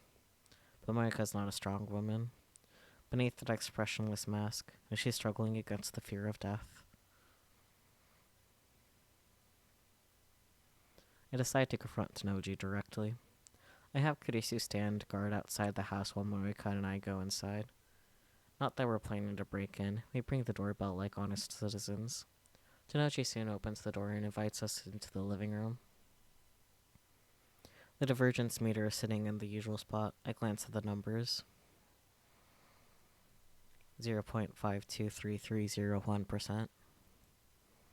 There's still a long way to go before I reach 1%. How much more of this can I take? Make yourselves at home. It's just after dawn, much too early for guests, but Tanoji welcomes us with a smile. He even starts preparing some instant coffee.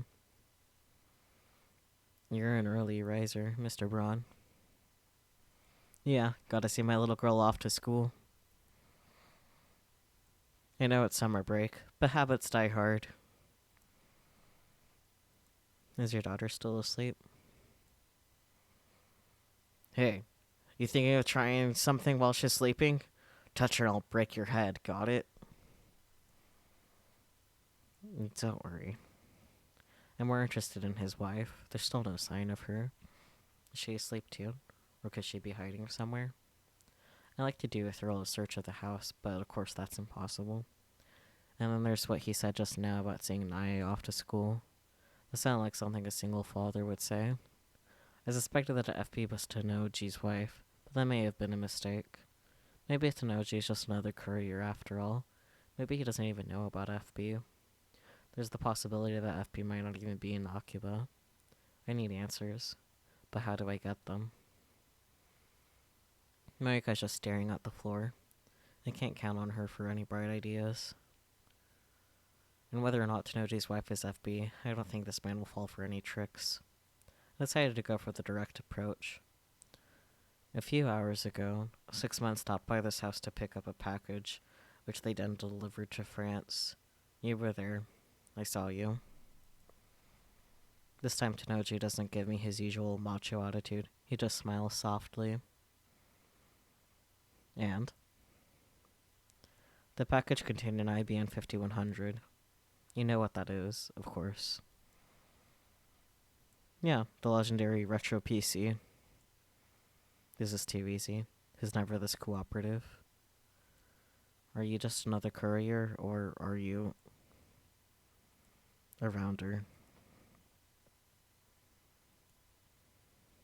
Instead of answering my question, Tanoji looks straight at Morika. Did you betray us, M4? Morika jerks upright. M4 is Morika's codename, something only FB should know. No. Are you FB? Tanoji laughs once, a dry sound. Ever heard of Ferdinand Brond? Oh my god. Moika and I look at each other, confused by the sudden change of topic. Come on. He was the Nobel Prize winning physicist who invented the Braun tube. Tennoji has a thing for Braun tubes. I know that. But what does that have to do with anything? FB. Come on. Ferdinand Braun. Initials. FB. Gone. Now you get it. Tennoji casually produces a handgun. Yeah, just casually produces it. That's such a funny sentence. Just casually produces a handgun. Anyways, the motion is so smooth and natural that I don't even recognize it as a gun at first. Its heavy form gives off a chilling black luster. The muzzle is pointed at Moika. What? Moika and I are unarmed. We didn't plan for this. How could we have? We thought FB was Tennoji's wife, not the man himself. Let me ask you one thing. Your wife. She died having Nae. Why? I curse silently. No wonder I've never seen her. She's been dead for years. Tennoji is FB. No, that can't be. I thought I was your world, M4. Now you're running away. Keeping his gun trained on Moika, the man I knew as Mr. Braun laughed scornfully. Round an overwhelming disadvantage. I was a fool to believe that a direct approach would work. Now my recklessness is going to get both of us killed. No, not both of us. I don't die here. I'm here because I time leap on the 16th. That fact is written on the fabric of this world line. So if the attractor field model is correct, I can't possibly die now, on the morning of the 15th. My survival is guaranteed by the same force that keeps killing Mayuri. However, Moika has no such protection. She dies today. It doesn't matter how. She could easily die now, right before my eyes. What am I gonna do about it? Nothing. It doesn't matter. My goal is to obtain FB's cell phone and send a email to Moika in the past. That is the reason I'm here. In any case, I mustn't let his handgun scare me. There's no turning back now. All I can do is stay on the offensive. So you're around her. CERN's dog. Their dog? Yeah, you ain't wrong. Tennoji is like a different person today. He's composed. He doesn't get angry, even when I provoke him. You wouldn't expect a man with a gun to be so calm. Is this who he really is? Was the gruff but good-natured scorekeeper just an act? If you shoot, it'll wake up your daughter. So what? Do you want your daughter to see you commit murder? My little girl's smart as a button. She'll understand. I grind my teeth. I can't believe you're around her. You, of all people. Hachida Suzu didn't give you a home so you could turn it into a safe house for CERN. Tennoji's smile stiffens for a second. But then he slaps his knee and laughs. You knew Suzu-san? You should have said something. Tennoji and I haven't spoken about Suzuha on this world line. Anyway, what gives you the right to speak for her, huh? She died 10 years ago. You're what, 8? How do you know how she'd feel? She told me. I glare at Tennoji. The anger and frustration are overwhelming. She was here, in this time, not 5 days ago.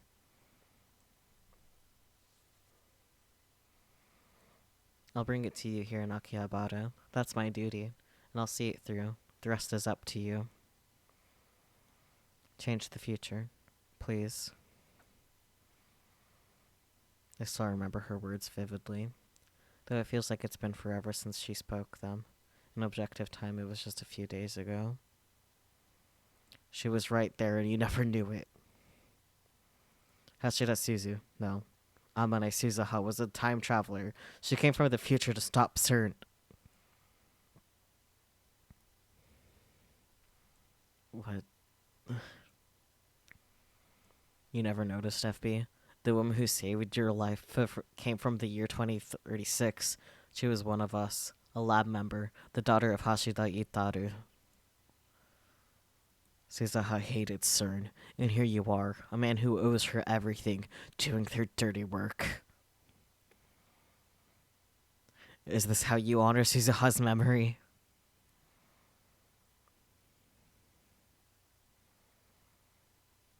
Stop making shit up.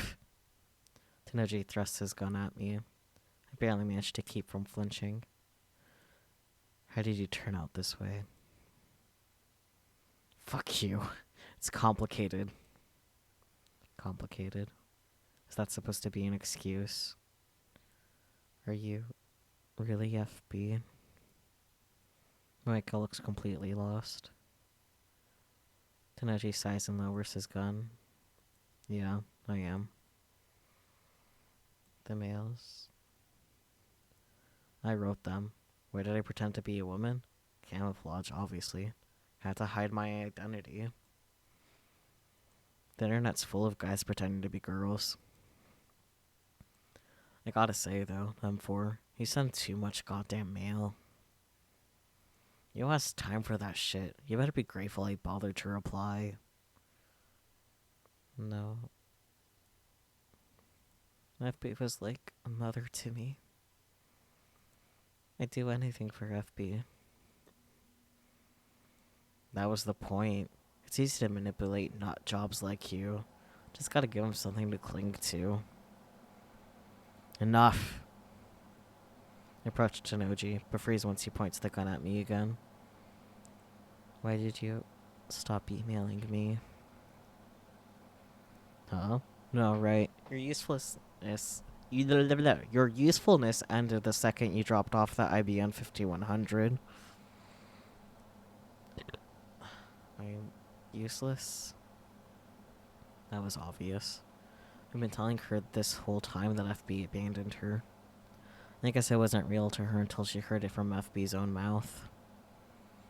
Recruiting members directly is bad for secrecy, but the Rounders make up for it by choosing expendable assets with nowhere else to go. Any member who finds an IBM 5100 is eliminated. No exceptions. What? What is he saying? That way CERN gets to keep their secrets, plus have a cheap army of outcasts like us. FB. I have an itch. We're all expendable, every last one of us. And it sucks, let me tell you. Without dropping a smile, Tenoji takes his gun. No. As soon as our job's done, they get rid of us. Guess that makes us cattle, not dogs. And presses it against the side of his head. Just obey orders, and they go after your family. I can't let them touch my little girl, can I? Wait, don't. Sorry for everything, Suzu-san. Really? How did I turn out this way?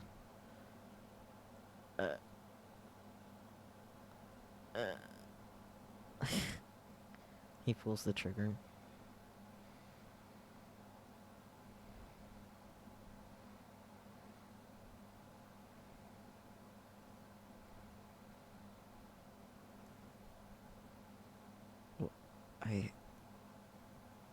Brains splatter against the wall.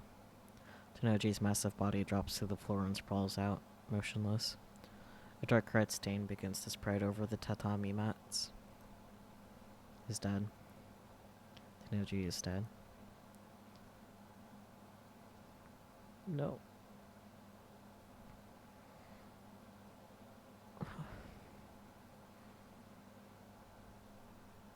Yeah, that's certainly the valid response right there.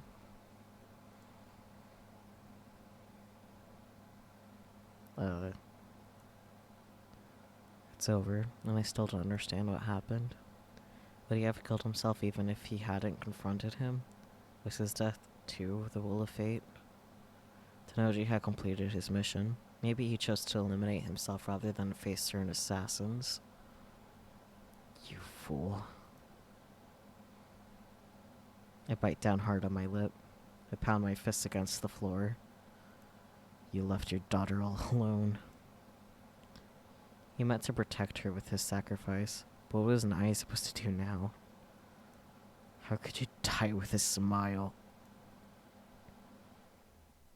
All rounders were expendable, he said. Does that mean FB was just another pawn? Is that how CERN operates? That's insanity. This can't be real. Nae, is she still asleep in the next room, blissfully unaware of her father's suicide? How do I explain this to her? Should I run? Again, strictly speaking, my purpose is to obtain FB's phone. As I send the email and change the world line, all of this will be undone. I can run like a coward and no one will know. I'll know. I timidly slide down the door to Naya's bedroom. It looks like you'd expect. There's a red backpack hanging next to the desk. There's a futon laid out on the floor. But Naya isn't there. The window is open. The lace curtains are waving, as if to invite the fresh morning breeze inside. She's gone. Where did she go? No. Don't tell me CERN kidnapped her. I don't even know if she was here when we arrived. No, this makes sense. This isn't the world I know. His phone. I need Tenoji's phone. I'm relieved Naya isn't there. I don't have to tell her about her father's death. I find Tenoji's phone in his pants pocket. I was ready to kill him for it if I had to. I never thought he would kill himself. And now I'm looting his dead body like a hyena scavenging for scraps of meat. I make myself want to puke. I leave as soon as I have the phone, dragging the catatonic Moika with me. We regroup with Kurisu, who was worried sick waiting outside, and hail a taxi. I wish we hadn't spent so much time parked near Tenoji's house. Once the body is found, the police might trace the rental car back to us. Maybe we should have reported it first, but I'd rather not have to answer any questions. Besides, soon none of this will have happened.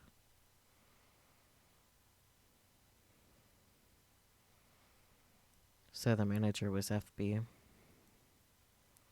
First, we would take Moika back to her apartment. There I explained to Kurisu what happened. Moika didn't say a word on the way back. Now she's sitting on the floor by the entrance, staring off to space. It must have been quite a shock to hear Tenoji's, FB's, confession. The one person she trusted betrayed her. She may never recover. But were Tenoji's actions really a betrayal? I'm not quite convinced. Something felt off back there. Rounders who complete their mission are eliminated. No exceptions. That's what FB said. But in that case, why wasn't Moika killed? Hey, Moika. It's possible that FB did what he did so you could live. Maybe he didn't abandon you. Maybe by pushing you away, he was trying to keep you safe.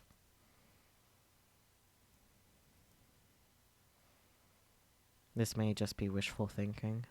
We'll never know FB's true intentions. But I want to believe that Tenoji did care for her, that there was a place for Moika somewhere. What am I doing? Why am I trying to comfort Moika? Maybe I'm just soft. Look, Abe. We need to send the email now. Kurisu's expression is grave. Missed this chance and you could be in a lot of trouble. Kurisu had the same thought as me. Your goal is to save Mighty, not take revenge on CERN, right? I don't want anyone else to be hurt because of the machine we built. Yeah, you're right. FB's phone is in my possession. There's no longer any reason to stay on this world line. It's only a matter of time until the police come looking for us. I just send the email immediately. When I do, the present will be reconstructed. Tenoji will still be alive. Moika will still be in contact with FB. And at last, the IBM 5100 will return to me. I just need to think about saving Mayuri. It all will be well. Do you think Daddy's still in the lab? I'll try calling. I'll send the same message I tried to send earlier from Moika's phone. Only this time will be from FB's phone. When Moika sees it, she'll believe it to be an order from FB. Knowing her dependence on FB, she'll obey without question. It makes me sick to be taking advantage of Moika's vulnerabilities like this. How am I any different from FB? He said he'll be here in 5 minutes. Be there in 5 minutes. So we just wait until then. By the way, something weird happened back there. After closing her phone, Kurisu glances at Moika and lowers her voice. While I was waiting outside, I heard a gunshot. Mm-hmm. And right after that, I saw her. No. Her. Who? I ask him if they already know the answer. There's only one person it could be. Naya-chan. She ran out the back door. When I called her to stop, our eyes met. Kurisu bites her lip, as if fighting an unpleasant memory. It happened right before she heard the gunshot. If that's true, then I saw her father die. She saw her father die, and ran away.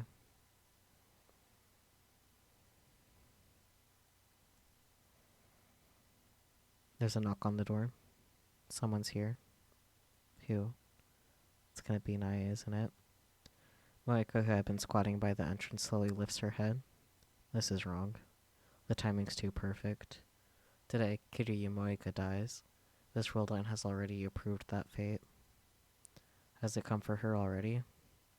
Moika reaches for the doorknob. Wait, don't! I try to stop her, but it's too late. Moika is already turning the doorknob. The door opens slowly, and there stands Naya. Hi. An innocent greeting. A child's voice. Familiar. How did she find this place? How did she get here? Why did she come here? She ran away. Our eyes met. Right after I heard the gunshot.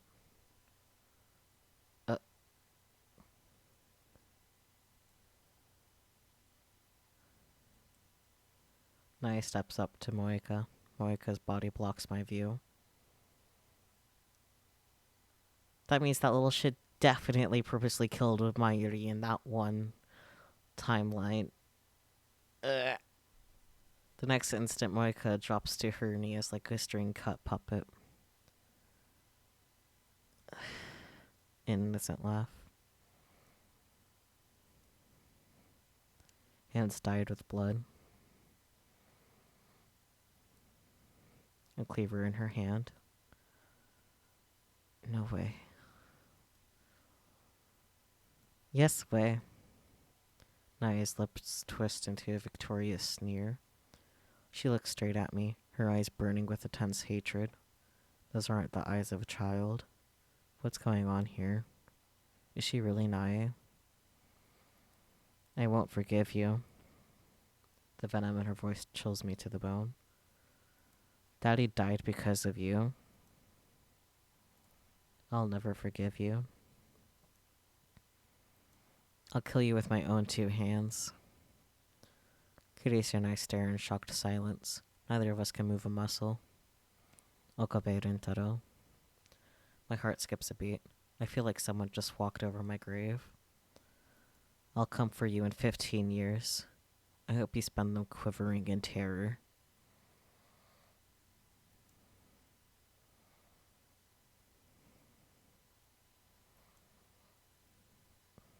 Naya tosses the knife away and leaves, laughing all the while. I hear the sound of her footsteps pattering down the stairs. Soon they fade away, leaving us in silence. That was something.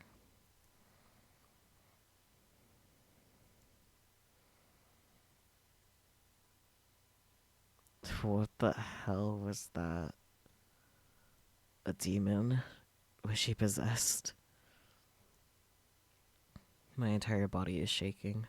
I have to struggle just to move a finger. What about Moika? Moika's clothes are soaked in blood. There's a gaping wound in her abdomen where Naya stabbed her. Calm down. Kirishi yells for me to come to my senses, and then she takes out her phone. Check on Kiryu-san. I'll call an ambulance. No, wait, before that. Maybe you should just send the email. Even now, Kirisu is calm. I feel an irrational surge of anger at her composure, but I know that she's right.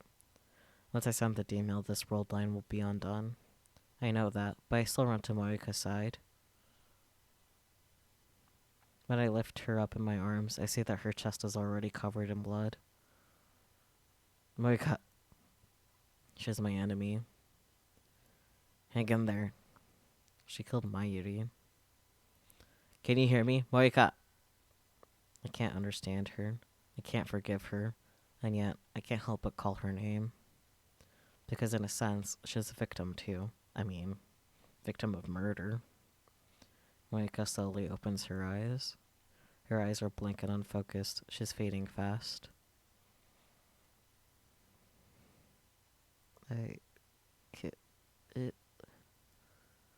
She tries to speak, but her voice catches in her throat. I bring my ear closer to her lips. I killed someone precious to you. Yes, you did. Countless times, actually. Not on this world line, but on others. This is my punishment. The will of fate. I'm sorry. I'm sorry. I silently squeeze Moika's hand. Moika doesn't squeeze back. She no longer has the strength. I had nothing except FB. The only place I belonged. I would kill to protect it.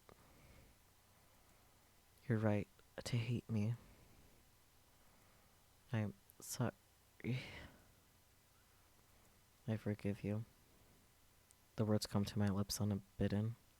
As soon as I speak them, I understand why. Moika does not kill Mayuri on this world line. Even if she could, it would not happen until tomorrow.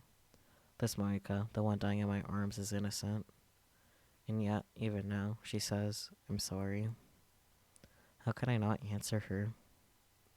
I forgive you. Perhaps the words are meaningless. Forgiving Moika will not cure Naya's hate, neither will Moika's death. I don't know if I truly mean what I'm saying. But still, I remember what Kurisu said. My goal is to save Mayuri, not avenge her. So here, now, I forgive you.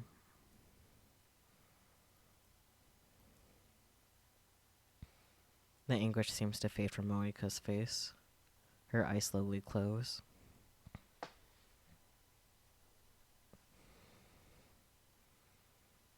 A tear slides down Moika's cheek. Her hands slip from my grasp. She is no longer breathing. Biting my lip, I lay Moika to rest on the floor. I place her purple phone in her hands. Okabe. Kirisi calls to me in a weak voice. I think you should send the email. Everything's ready at the lab. Yeah. Moika and FB are gone, but Mayuri's fate remains unchanged. The universe still demands her death. Hey, Christina. When I send the email and I change divergence, do you think Moika's fate will change? Based on the attractor field model you spoke of, she'll be more likely to live if divergence exceeds 1%. Sorry, I wish I knew what to say. Don't worry about it. I stand up. Moika's blood clings to my hands. It won't come off, even when I wipe it with a tissue. I stop trying to get and take out FB's phone. I nod to Kurisu. She calls Dowdy and tells him to activate the phone wave name subject to change. I take one last look at Moika's body lying there. I am going to do a savey save. Causality is a strange, terrifying thing. At the beginning of all this, Moika killed Mayuri. But now Moika lies dead, while Mayuri still lives. All because I changed the past. Moika, if you're going to apologize for a sin you didn't commit, then I must apologize as well. I'm responsible for twisting your fate. And for twisting the fate of Tanoji Dae. I ruined that innocent girl's life. Made her something other than what she was meant to be. Is it okay to just leave her like this? Of course, if I send the email now, this world line will be undone. Naya's twisted fate will be corrected. There's no point in worrying about it. I should just think about Mayuri. I shouldn't burden myself with any more problems. Is this really okay? Of course it is. I send the email. That's all I need to do. Why won't my fingers move? I already know what I need to do. And yet... Okabe. Wasn't there something strange about that girl? That girl? You mean Nai-chan? I nod. She was like a different person. What did she mean? She'll kill me in 15 years? It bothers me. Does she know something? What was she implying? Don't worry about it, Okabe. Send the email right now. That'll solve everything. I put FB's phone in my pocket. I can't pretend I didn't see that. Naya's crime is partly my responsibility. And I need to know what she meant when she promised to kill me 15 years from now. I'm time leaping. Back to the lab. Kirisu sighs, but I pretend not to hear it.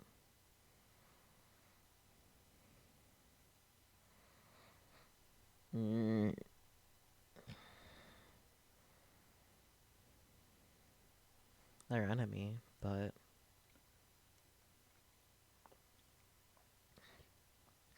Kirisu glances at Moika, then whispers into my ear.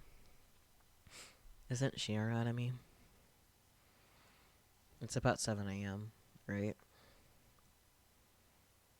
Huh? Well, yeah, but where did that question come from? After time leaping 4 hours back, I find myself in front of the station. This is right after Moika and I met up with Kirisu after returning from Narita Airport. After this comes the Tanoji residence. Moika standing a few meters away, kicking the dirt in boredom. Moika was dead just a few minutes ago, but now she's perfectly fine. I feel no surprise. I suppose I've grown accustomed to this particular facet of time travel.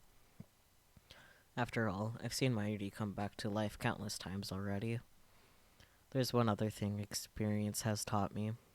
Today, Moika and Tanoji will die. There's nothing we can do to stop it. I know it's cruel, but I didn't come back here to save them. I don't have the means to, and it isn't my problem. The problem is Naya. We arrive in front of Tanoji's house, just like we did before our time leap, but this time I wait outside with Kurisu. Moika enters alone, expressionless as ever. While we wait outside, I tell Kurisu what's about to happen. I also tell her to wait a little after she hears the gunshot, and then go inside and take Tanoji's phone. It feels like an eternity passes in silence, and then...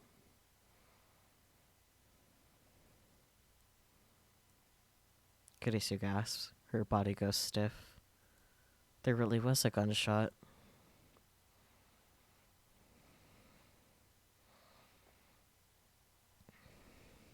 I immediately look around. Just as Kurisu told me, I see a girl come out the window. She walks away quickly, but at the same time taking care not to make a sound. That's not how a child acts after witnessing her father's death. Wait! Naya looks over her shoulder. She spears me with the eyes full of hatred. That alone is enough to make me shiver. It's pitiful, but a tiny little girl is making me nervous. Something is very wrong here. This Naya is like a completely different person. I want to know her true identity. That's why I time leaped instead of sending the D-mail. Naya is still running, ignoring my calls to stop. I run after her. Out of shape though I may be, I'm still more than a match for a 12-year-old girl. The distance between us quickly shortens. Naya keeps running, occasionally looking back at me and grinding her teeth in a very unchildlike manner. Normally a child being chased by a man will cry and scream things like stay away or help. But this girl says nothing. The only sound is her heavy breathing. Stop! I call out to her once more when she's nearly in arm's reach. Unexpectedly, Naya slows down and eventually stops to catch her breath.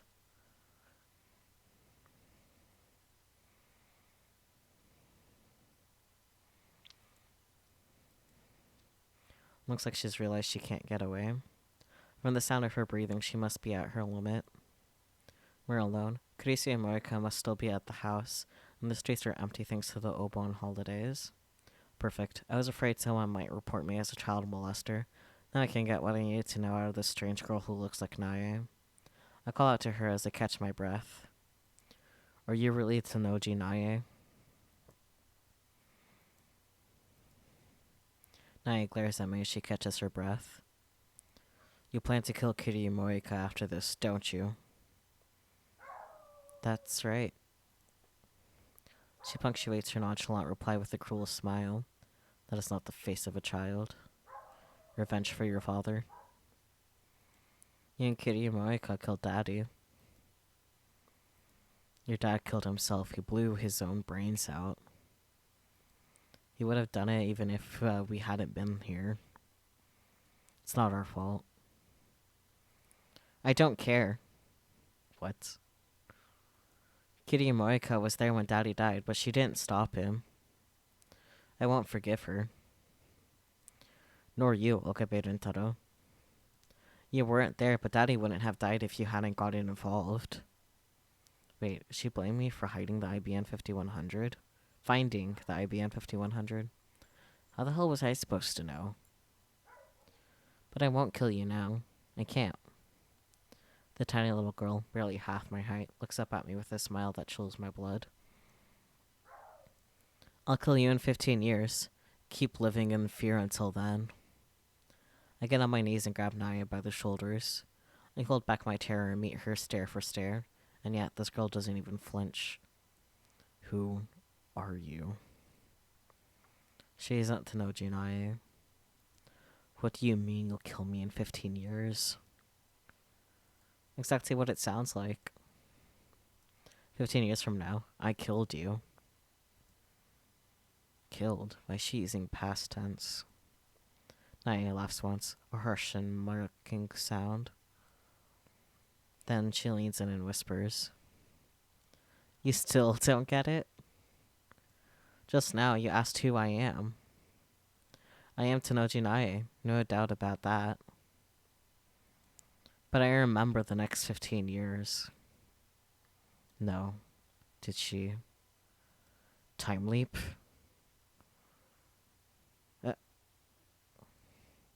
Naya suddenly whips out a knife, catching me completely off guard. Dear. This screams bad end, alright. Naya drives the knife deep into the elbow of her right arm, which is grabbing her shoulder. Blood sprays onto Naya's face. Instead, she laughs. She just like she laughed when she killed Moika. Damn it. The intense pain brings me to my knees. For a moment I panic, but somehow I manage to convince myself that I'm fine. I won't die here, I tell myself. This world won't accept that. It's just like Naya said herself. It's not that she won't kill me. She can't. If she tried, something would surely interfere. Want to hear how I killed you? In the future, you were one of the founders of the resistance against CERN. But I captured you, and imprisoned you, and tortured you every which way I could think of. You cried and screamed, and begged for your life, all while covered in piss and shit. Okay. You were one sorry sight, Okabe Rintaro.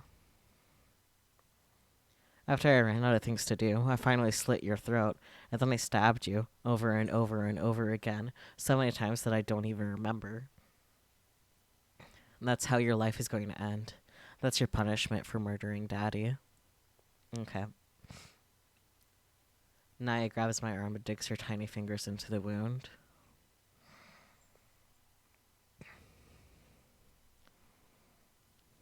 Mm-hmm. Yeah, piss and shit. Hello, Spooky. What a wonderful time for you to come home.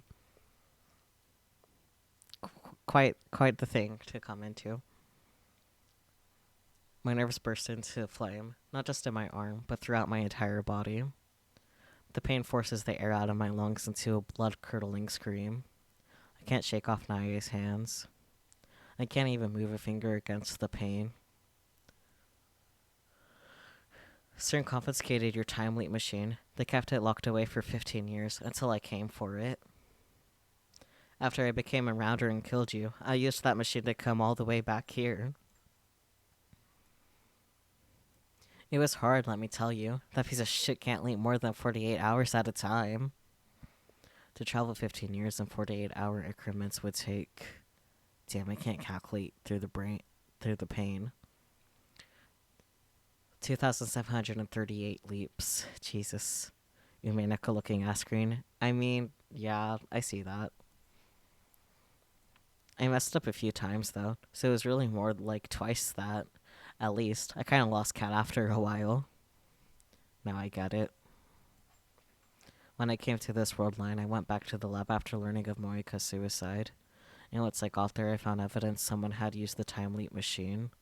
So that was Naya's final time leap. Naya keeps staring into my eyes as her fingers crawl deeper into my wound. I bite my lip in a desperate attempt to bear the pain. My blood won't stop flowing. It collects into a puddle and stains the asphalt dark red. Revenge was all I lived for. I won't let anyone get in my way.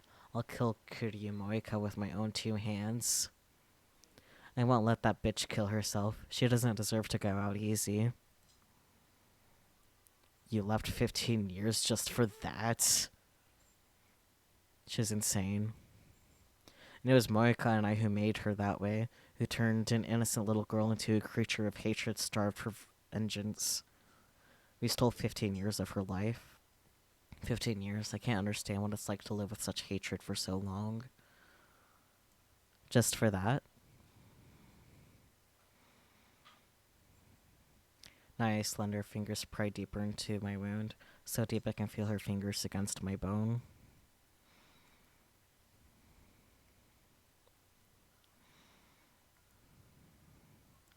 It might not mean much to you, but to me, killing you too means everything. So you kill Morika, but what comes next? Next? Are you gonna repeat those 15 years all over again? What do I care about those 15 years? There's nothing for me there. She does not cry. She does not sneer. Her voice is flat and emotionless as she speaks these words. There's nothing more I can say to this girl I destroyed. At last Naya lets go of my arm. She looks in disgust at her hands, now covered in my blood. I don't need anything from you now. Just wait in fear and regret, Okabe Nintaro, until I come for you in 15 years.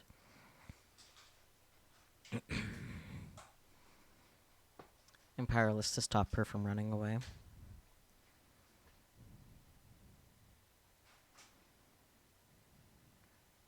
That's fair. Dry laughter leaks out of my mouth. That girl's disconnected from causality, just like I am. I asked her what she would do after killing Morika. She didn't answer. The first time she lived these 15 years, all she had was revenge. And after time leaping thousands of times, she exacted that revenge. How will she live those 15 years the second time around? Will she kill me again? Will her revenge be complete then? Or will it continue forever until even she forgets why? The thought squeezes my heart like a vice. Does time travel bring nothing but pain? We built a time machine out of curiosity. We were fools. It's not for our meddling. If not for our meddling, CERN would not have targeted us. Mayuri would not have died. So who is Little Miss Murder? Nae, Tenoji's daughter, remember? Mayuri would not have died. Suzuho would not have had to travel to the past. Ferris would not have lost her father twice.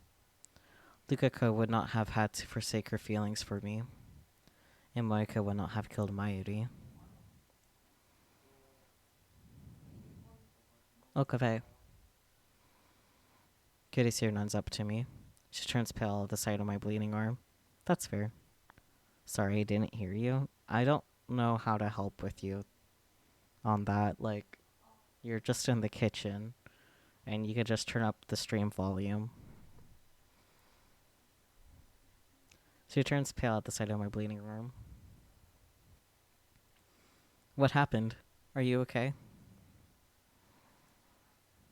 She kneels in front of me, worries etched on her face. The phone. I brought it, but Kirishiro hands me FB's phone. I take it and start typing out the mail with my left hand. I mean, I didn't hear you answer my question because the kitchen is loud. I mean, once again, I don't know what to tell you, man. Hey, tell me what happened, will you? Should I call an ambulance? Calm down. I'm gonna send the email now. Right. If the world line changes, then this wound will go away.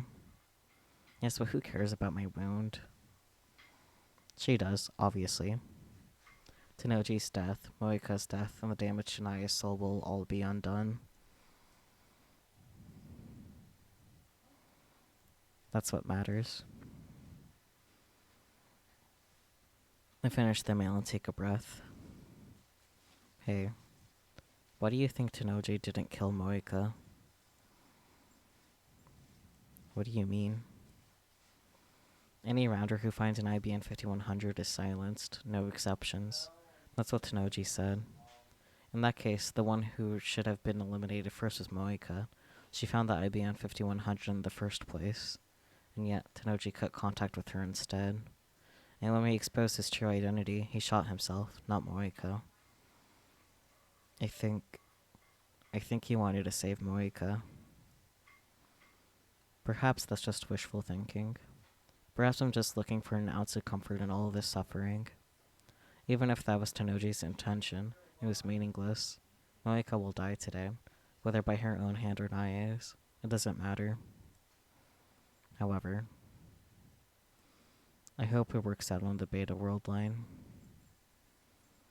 They are the enemy. I should hate them for killing Mayuri. But in some sense, Tenoji, Moika, and I are all just victims of my foolish experiments. I pray that they can live normal lives, at least on the Beta World line. For their sake as well as Mayuri's, I must send this email. Sorry, Nae. Once this email is sent, this world line will be undone. But I can't let you have your revenge.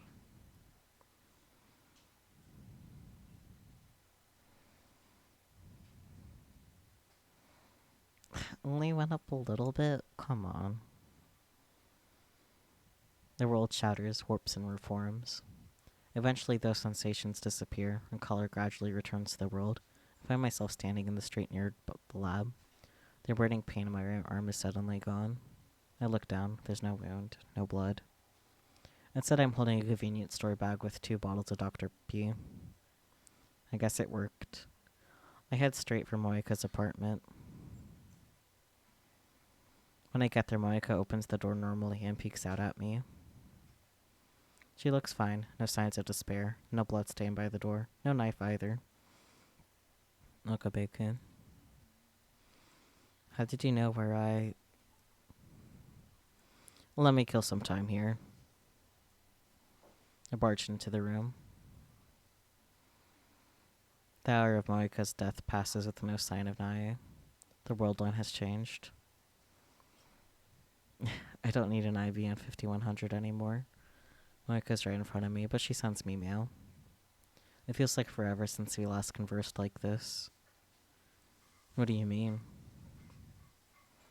Yep, my supervisor told me to stop looking.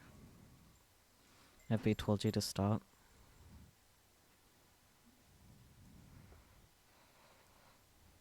How do you know about FB? Where'd you get that information? So FB's still alive. I feel relief, but also fear. I must have forgot that he is my enemy. For now, however, I'm more interested in what Monika just said. FB cancelled her mission to retrieve the IBN 5100. Doing your duty sets you up for disposal, so we're more like cattle than dogs. I recall his last words. Perhaps he cancelled her mission so that they wouldn't be eliminated. If that's the truth, then maybe he really was trying to save Moika. Do you not remember the D-mail you literally just sent? Live in fear and regret okabe rintaro until we meet again in 15 years. I wonder what happened to Nae. I can't get that childish, yet hate-filled voice out of my head. On that world line, I turned an innocent girl into a murderer.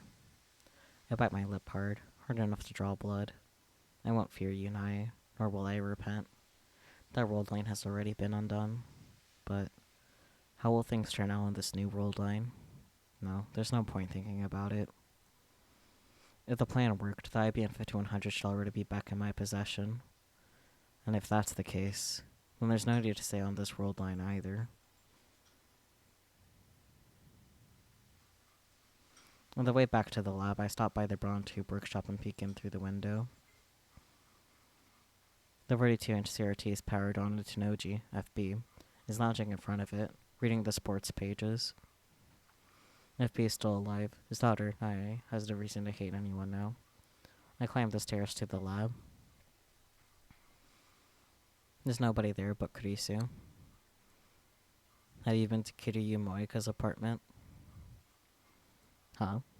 Kurisu pauses her at-channel browsing session to look at me in confusion. Moika-san's apartment? Never. No. Okay. Why do you ask? It doesn't matter. Just wondering. I cut across the lounge and head straight for the development room. In the middle of that room sits the time leap machine. After a glance at the time leap machine, I scanned the shelves. It's here. A large, familiar cardboard box. I was right. Inside the box is the IBM 5100, the legendary retro PC stolen from me by a twist of fate. At last, it has returned. The long battle is finally over. I did it. We could save Mayuri. Daru, where's my super haka? I can't contain my excitement. My heart is beating like a jackhammer. He's not here. He went to Komima, remember? Oh, right. In that case, he won't return until evening. Mayuri. Haven't seen you in a while. Okurin's been acting strange lately, so she didn't go to Komima today. Are you at the lab? Maybe I'll go there now. I haven't seen you in a couple of days. You know, we usually see each other every day, so it's really lonely. Aw. I know it's been only 4 days at most, but I'm used to being with you all the time. I'm your hostage, remember? Don't let go. Oh, I don't... Mayuri. I can't wait that long. So I fire up the time machine and leap.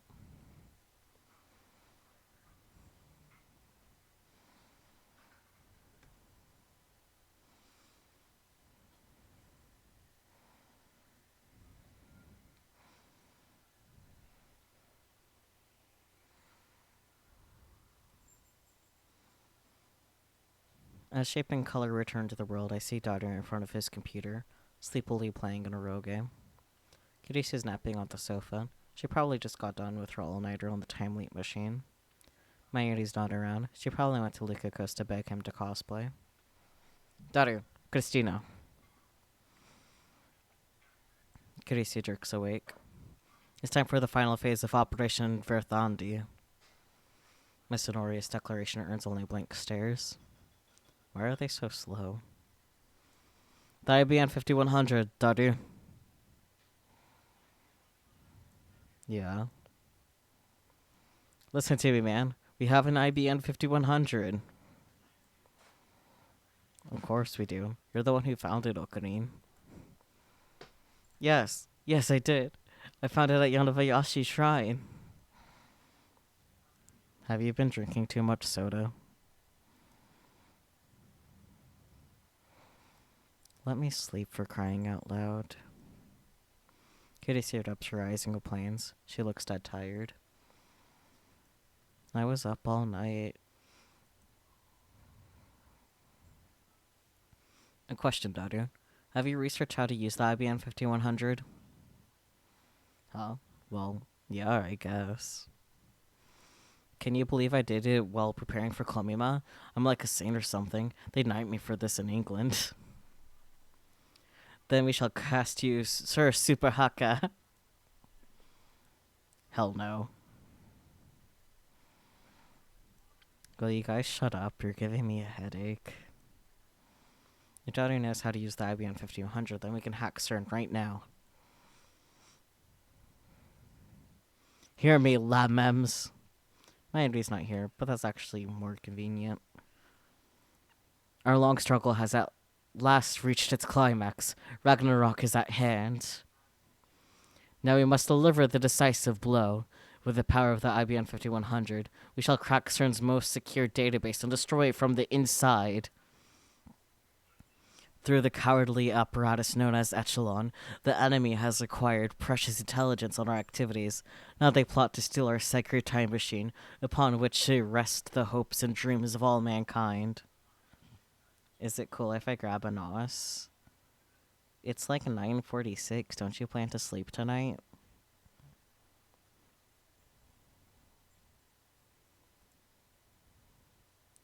Beneath its scholarly trappings, CERN is is a hive of scum and villainy, of men who would sacrifice innocent souls in their quest to rule all space and time. But now we are poised to crush them with the hammer of justice. Do I want to what? Go to fucking sleep. Like, if it's a matter of just having flavored beverage, there are plenty of flavorings in the, cupboard with the coffee. And if you're having difficulties hearing me, literally turn up the volume on your stream that you're watching it on, And when we do, they will know once and for all by whose hand the wheel of fate truly turns. When the sun sets upon the battlefield, the foul system that rules the world will crumble, and from the flames a new age will rise, an age of glorious, unfettered chaos.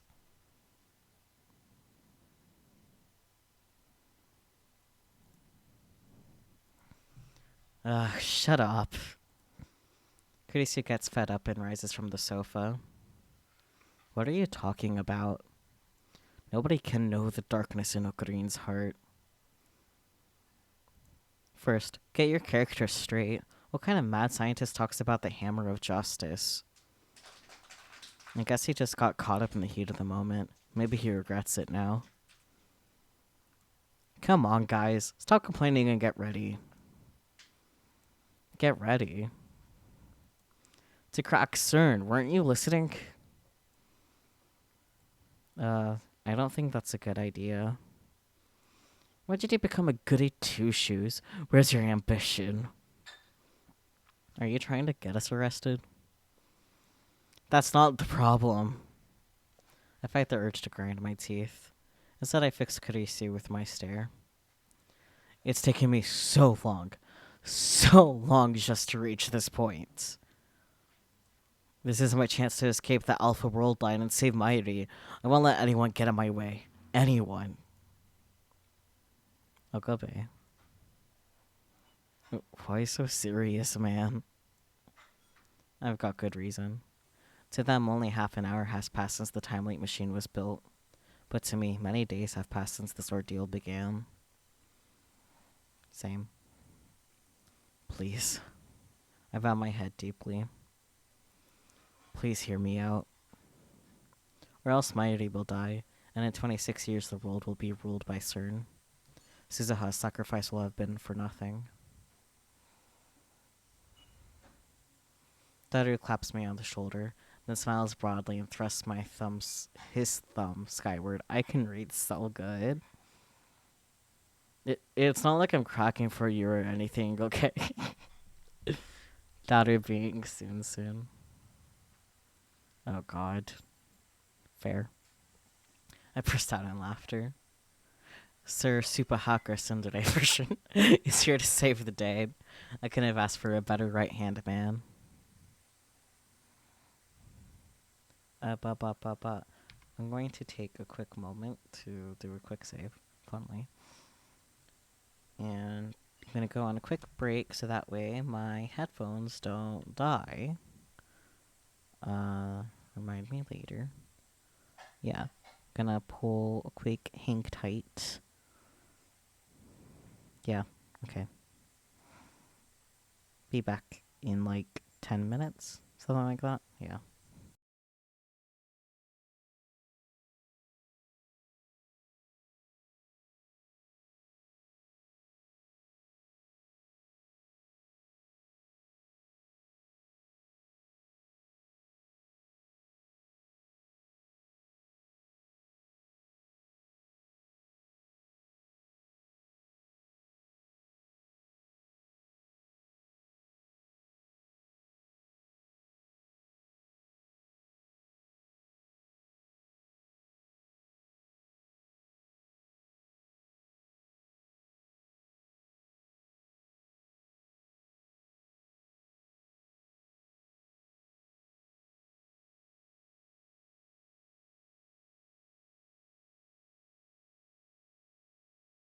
SWB audio capture, not registered.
SWB audio capture, not registered.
SWB audio capture, not registered.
SWB audio capture, not registered.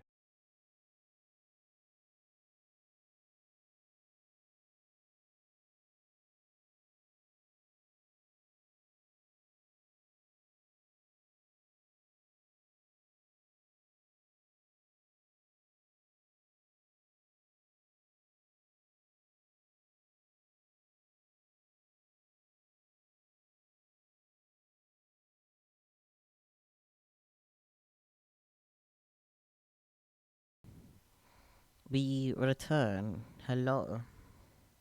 Hello. Um, okay, so for you, Spooky, everything that you have missed in the last 4 hours. God, this stream has been going on for a while. So I accidentally ended up redoing Lukako's ending again just because I didn't realize that's what that save point was gonna be. Um, but I kind of appreciate it at the same time because like it's been so long, I kind of forgot what happened. Um, Basically them being sad and feeling responsible for Mighty dying together because that's kind of all they could do. Um, but Lukiko is a boy again and is not going to admit to their feelings on Okabe because being gay is a crime apparently. Um, Memory Gober. Um, so after that, there's only two more D-mails left to undo. Grand total, and that would be Moika's and the lotto ticket. But I don't think the lotto ticket really was that important. Um, like it's mentioned again for like what they learned from that like email in particular, but like not um blah blah blah blah blah. Being gay is a crime. I thought the game was in 2010, not 1910. I mean, it is in Japan, so but yeah, so surprise, surprise, Moika's Steam mail wasn't about changing the model of her phone number. It was actually letting her know where the IBM 5100 is. Who would have guessed? Um, and then she had an extreme dependency on FB, who turned out to be Tanoji. FB is the initials for some guy, the inventor of the Braun tube. Wow. Um, that big reveal. Before that reveal, though, it was learned that Moika was going to kill herself, so her dying on that timeline was like a guaranteed thing that will happen one way or another. Um, but after her not going, deciding to not kill herself in a way, Nae decided that she will kill Moika, and yeah, Moika, not Moika, Nae is a little insane and does in fact kill Moika in one of the thingies. So, um, finally send the D-mail to convince Moika to not get the IBN 5100, thus leaving it in Okabe and Lamem's possession. Yeah, that was very, very roughly and poorly explained, but that is more or less what happened in the last 4 hours. um, no tragic Mayuri deaths yet, but I also didn't answer the phone when Kurisu was calling to let us know about what happened with that. I do have a save point because I do want to go back to that and see all this stuff. But for now, we continue onward.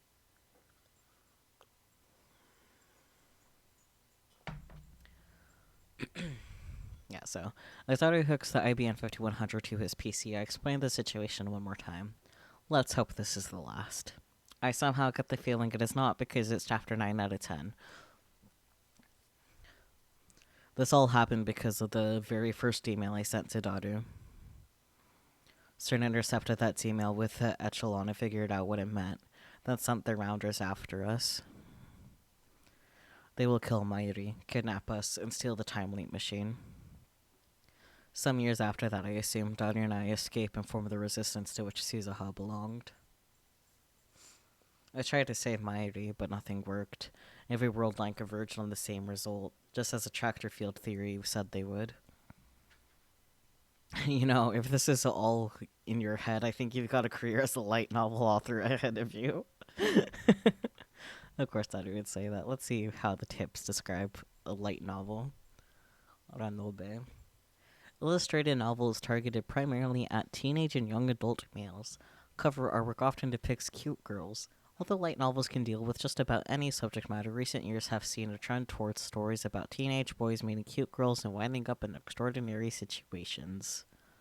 Yeah, that sounds about right. God.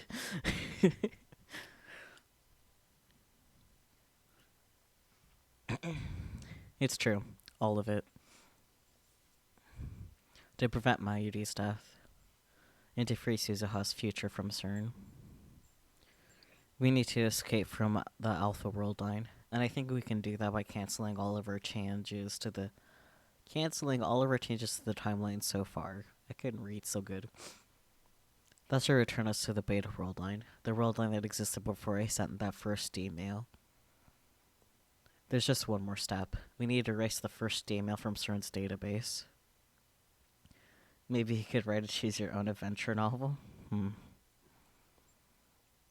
If what Suzuha said is correct, then erasing that data will take us to over 1% divergence and back to the Beta World line. It was just one short email, barely 36 bytes, but it changed the course of human history. The butterfly effect. Fascinating. Kurisu mutters as she sips her hot coffee. I should also sip my hot coffee.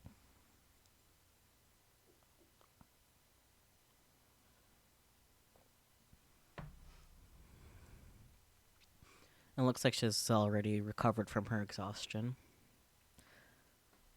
I just gulped the last of my coffee, oh my. You believe him, Makaseshi? In theory, I'd like to see objective data, but that's obviously impossible. Relax. Your time leap machine worked perfectly. Of course it did. She doesn't deny it. That's just like Kurisu. Besides, we were already planning to crack CERN's database, weren't we? Fine, let's see what's in there. If the mail data exists, then it's proof that what you said is true. So what you're saying is don't think, feel. Got it. Oh boy. Uh, you lost me. What he meant to say was don't think, do. Dudley extracts his massive body from the space behind the desk, plops himself down on the chair, and wipes away his sweat. Done bridging them. I need to tinker with the settings a little, but we should be up and running in about 10 minutes. Alright. So the first email started everything. Was that the one you showed me at ATF? The one that said I died or something? Right. I found you dead at RowdyCon. I sent Daughter an email. Daughter happened to be experimenting on the phone wave name subject to change at the time, so the discharge phenomenon occurred and the mail was... My voice trails off. Something is telling me to stop. Fear rises in my chest, a sudden, terrible certainty that I am missing something vital. I frantically replay the conversation in my head. We must cancel all of our changes to the timeline so far. The very first email started it all. The one that said I died or something. Return to the world line that existed before I sent the first email.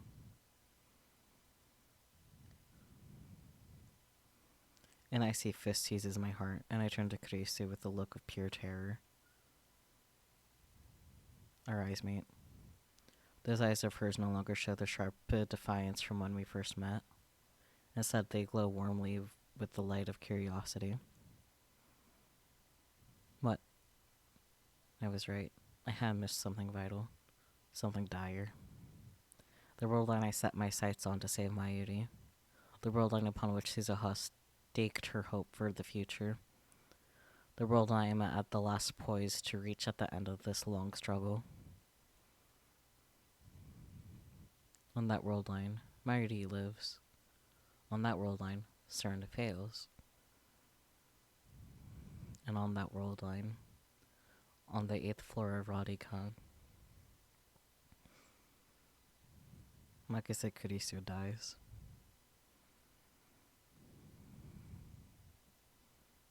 Oh. Oh, we're already on chapter 10. Oh shit, fuck. Wait, how did we get here? Normally there's a decision to not, like there should have, because of that dilemma, that means the Kurisu ending should have been chapter 9. I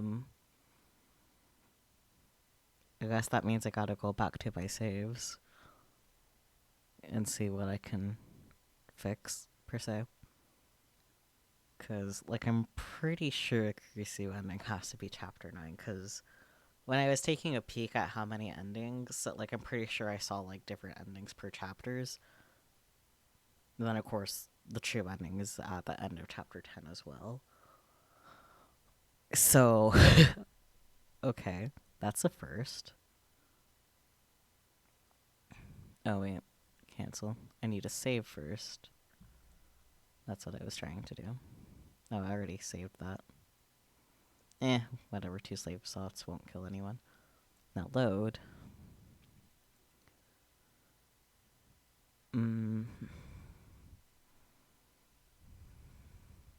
Let's go to this one first.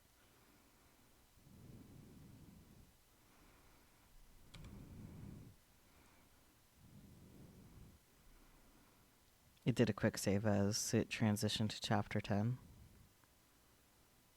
I don't care about its quick saves. I have to do my own saves for my own little pea brain. That's different, I think. Maybe not. The world warps. Once the distortion dissipates, Kurdisu is gone. So is Marika's body. The phone I'm gripping is my own. FB's phone has disappeared. I look at my hands. They're clean. No blood.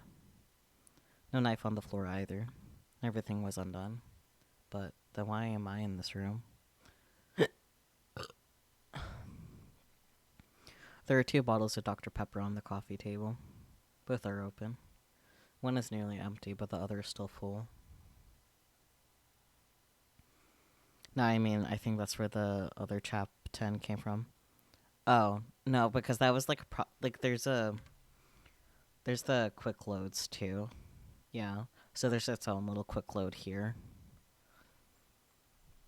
So it's slightly different.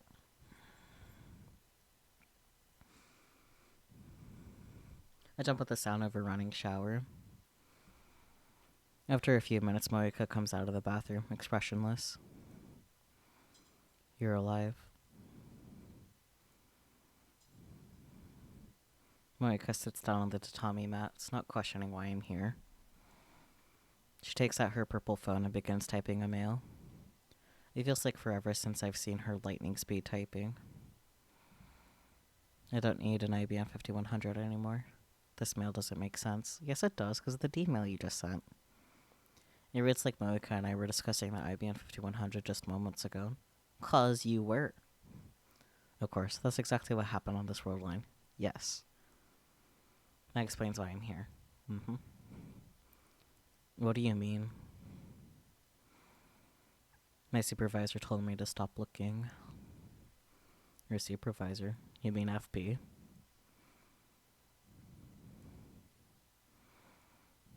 How do you know FB? Where did you get that information? Is FB still alive? I feel relief but also fear. I must have forgot that he's my enemy. For now, however, I'm more interested in what Morika just said. Okay, yeah, I think this is just like getting to this part sooner. Let me see if I can click through and see. Yeah. I'm pretty sure this is just more of the same.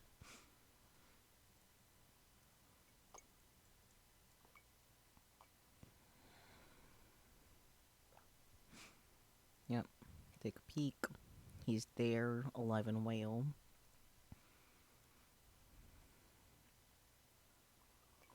Mm-hmm.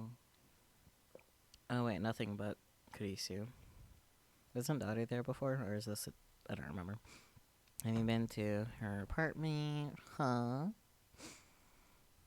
Looks like confusion. Okay. And then this is my UD. Yeah. Haven't seen you in a while. Cries. What do you ask? Yeah, I think it's just a matter of getting there sooner without the Nae trauma.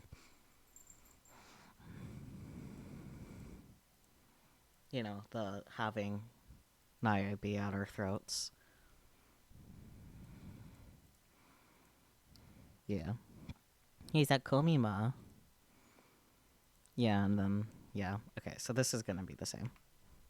Doodly doo. Let's go to load then. Baba. Picked that one, so let's go back to this one. What was the option here? I think it was answering a call from Kurisu. Hello. I stand up and move to the entrance where I can take the call without letting Morika out of my sight. Okay, I think this is also the same because I think... Yeah, okay, so that was just skipping stuff and then... Sorry, I'm busy. Is it a woman? You're with a woman, aren't you? Is that the first thing that comes to mind? You really are a mainstream girl. Shut up.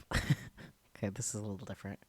You promised you'd help with the phone, I remember. Or is your lab mem number just for show? Good to help, I can't do it today. What are you doing? Yeah, okay, so this seems to be just getting to this phone call sooner, because yep, permission to kill her because she killed herself anyways. That's what that one is. Okay. Let me check if I have any. Let's see. What was the 3806 and then 4003? Do I have any quick saves in between? I have a couple.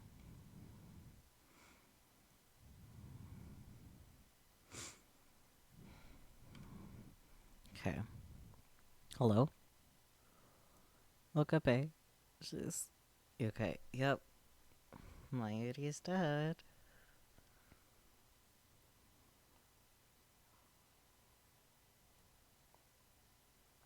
Kurisu is sobbing. So I know, even without asking. She saw Mayuri die.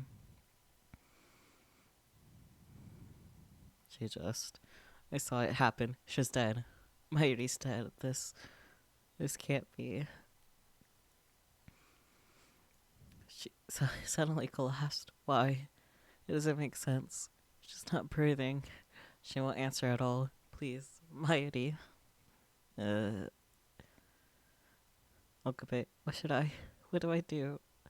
Help, please. Mayuri's dead. I'm sorry for making you go through this. With that, I hang up the phone. Maybe it's because I didn't see it happen.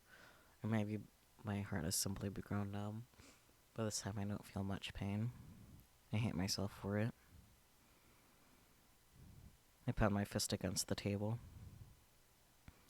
As expected, the deadline is around 8 p.m. on the 16th. Unless I change the world line before the time limit, Mayuri will die.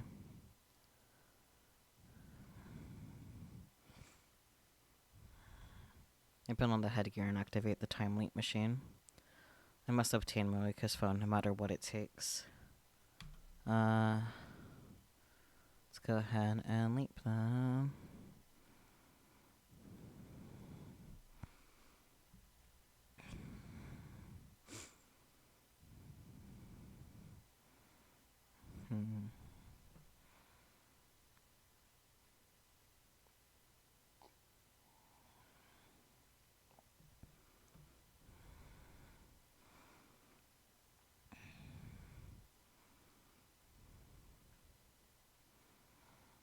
Before I think this actually, I might be doing this for no reason. Let me double check. Steins gate endings.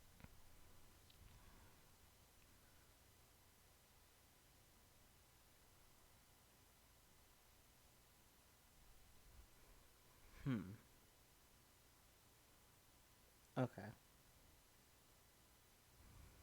I just was wanting to find a list of the endings, but it turns out, okay, all the next three are going to be, blah blah blah blah blah. Okay, so finally your ending will be determined by how many true ending flags you have. If you have none, you'll get Mayuri's ending. I don't think I have none, so that's a minor problem. How would I go back to get through and have none? Well, how could you make it to chapter 10 without any true ending flags?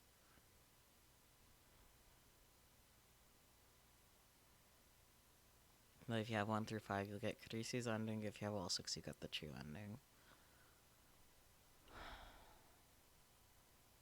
Does Steins Gate have a sad ending? I can only imagine.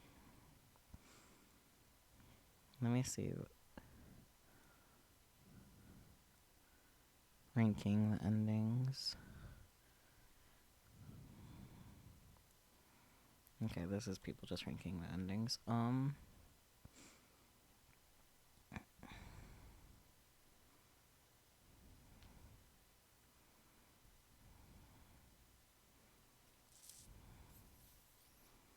Okay, so I'll just go back to my, says like getting my resending might require a new playthrough if I'm interpreting correctly. But it's literally impossible to get to chapter 10 without doing everything that we've done thus far. Yeah, no, that's literally impossible. So I guess I'll just have to see what the fuck happens with, blah, blah, blah, blah, blah. See what happens throughout chapter 10. Because it might be 6 throughout all of chapter 10. Because it's really impossible to get to chapter 10. And Mayuri's ending is in chapter 10. Because obviously she has to be alive, you know?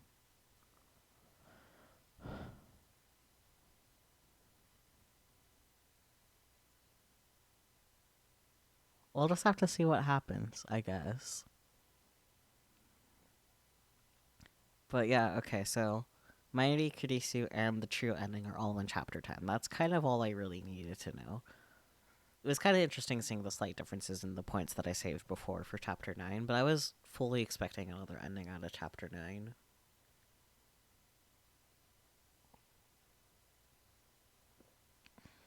Which begs the question if I should just stop here while we're at the start of chapter 10, and then we can come back to it next week. Because I'm definitely thoroughly invested, but I am just now realizing how fucking late it is. This is already almost 10:30. Holy fucking shit. Um, and part of me starting at 6 was so I didn't stream until fucking midnight. Probably should do that, yeah. We might only get to one ending next week because I'll be starting at the usual 8:30 and won't be starting early. Which means maybe 3 more weeks of Steins Gate if I do that. Or if I'm way too fucking invested, we might just get through all 3 of them next week. Probably not. But yeah, okay. Let me double check that I definitely have a save, but I'm going to save over that one again. Yeah, overwrite. It's literally the same. Okay. So, I'll go ahead and exit the game. Okay, yeah, so that that was a lot of Steins Gate, yeah. That was a time. Not the hiccups. I cry. I don't think we're gonna pull another Higurashi bonus material night ever again on purpose. I mean, on purpose, probably not, yeah.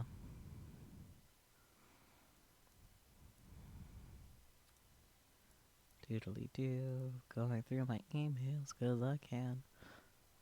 Um, yeah, that was a mess to say the least today. But yeah, no. Uh, we could prevent the Higurashi mess knowing how things are. Um,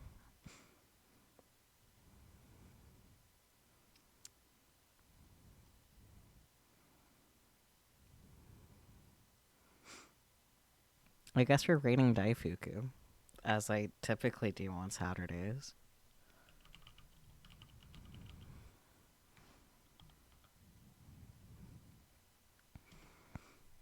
Tis tradition, yes. I wonder if he'll guess if I'm streaming on Stars or Steins Gate. Because I tend to do that. God, it does not feel like Saturday. I would agree with you if I had not been playing Steins Gate for the past 4.5 hours. That's definitely a solid reminder that it is Saturday. I may or may not stream tomorrow. I'm not fully sure. It'll depend on how I'm feeling because my health has been a fucking hot mess. I almost backed out of today's stream, not gonna fucking lie, but I don't regret it because Steins Gate is good. Very painful, but good. But yeah, we will be rating our dear Mochi friend Daifuku, who is currently doing Gunpla and thankfully not Apex. Though I would not be surprised if he changes to Apex after he finishes building the Gunpla. Um, but yeah, thank you all so much for joining me, and I will see you tomorrow or Monday. Uh, if I do stream tomorrow, I have no clue what I'm going to be streaming. But Monday, I will be doing more NEP's Rebirth 1 to try to meet the sisters in that game before we start Rebirth 2, because that's Sisters Generation, so content. Okay, rating Daifuku now.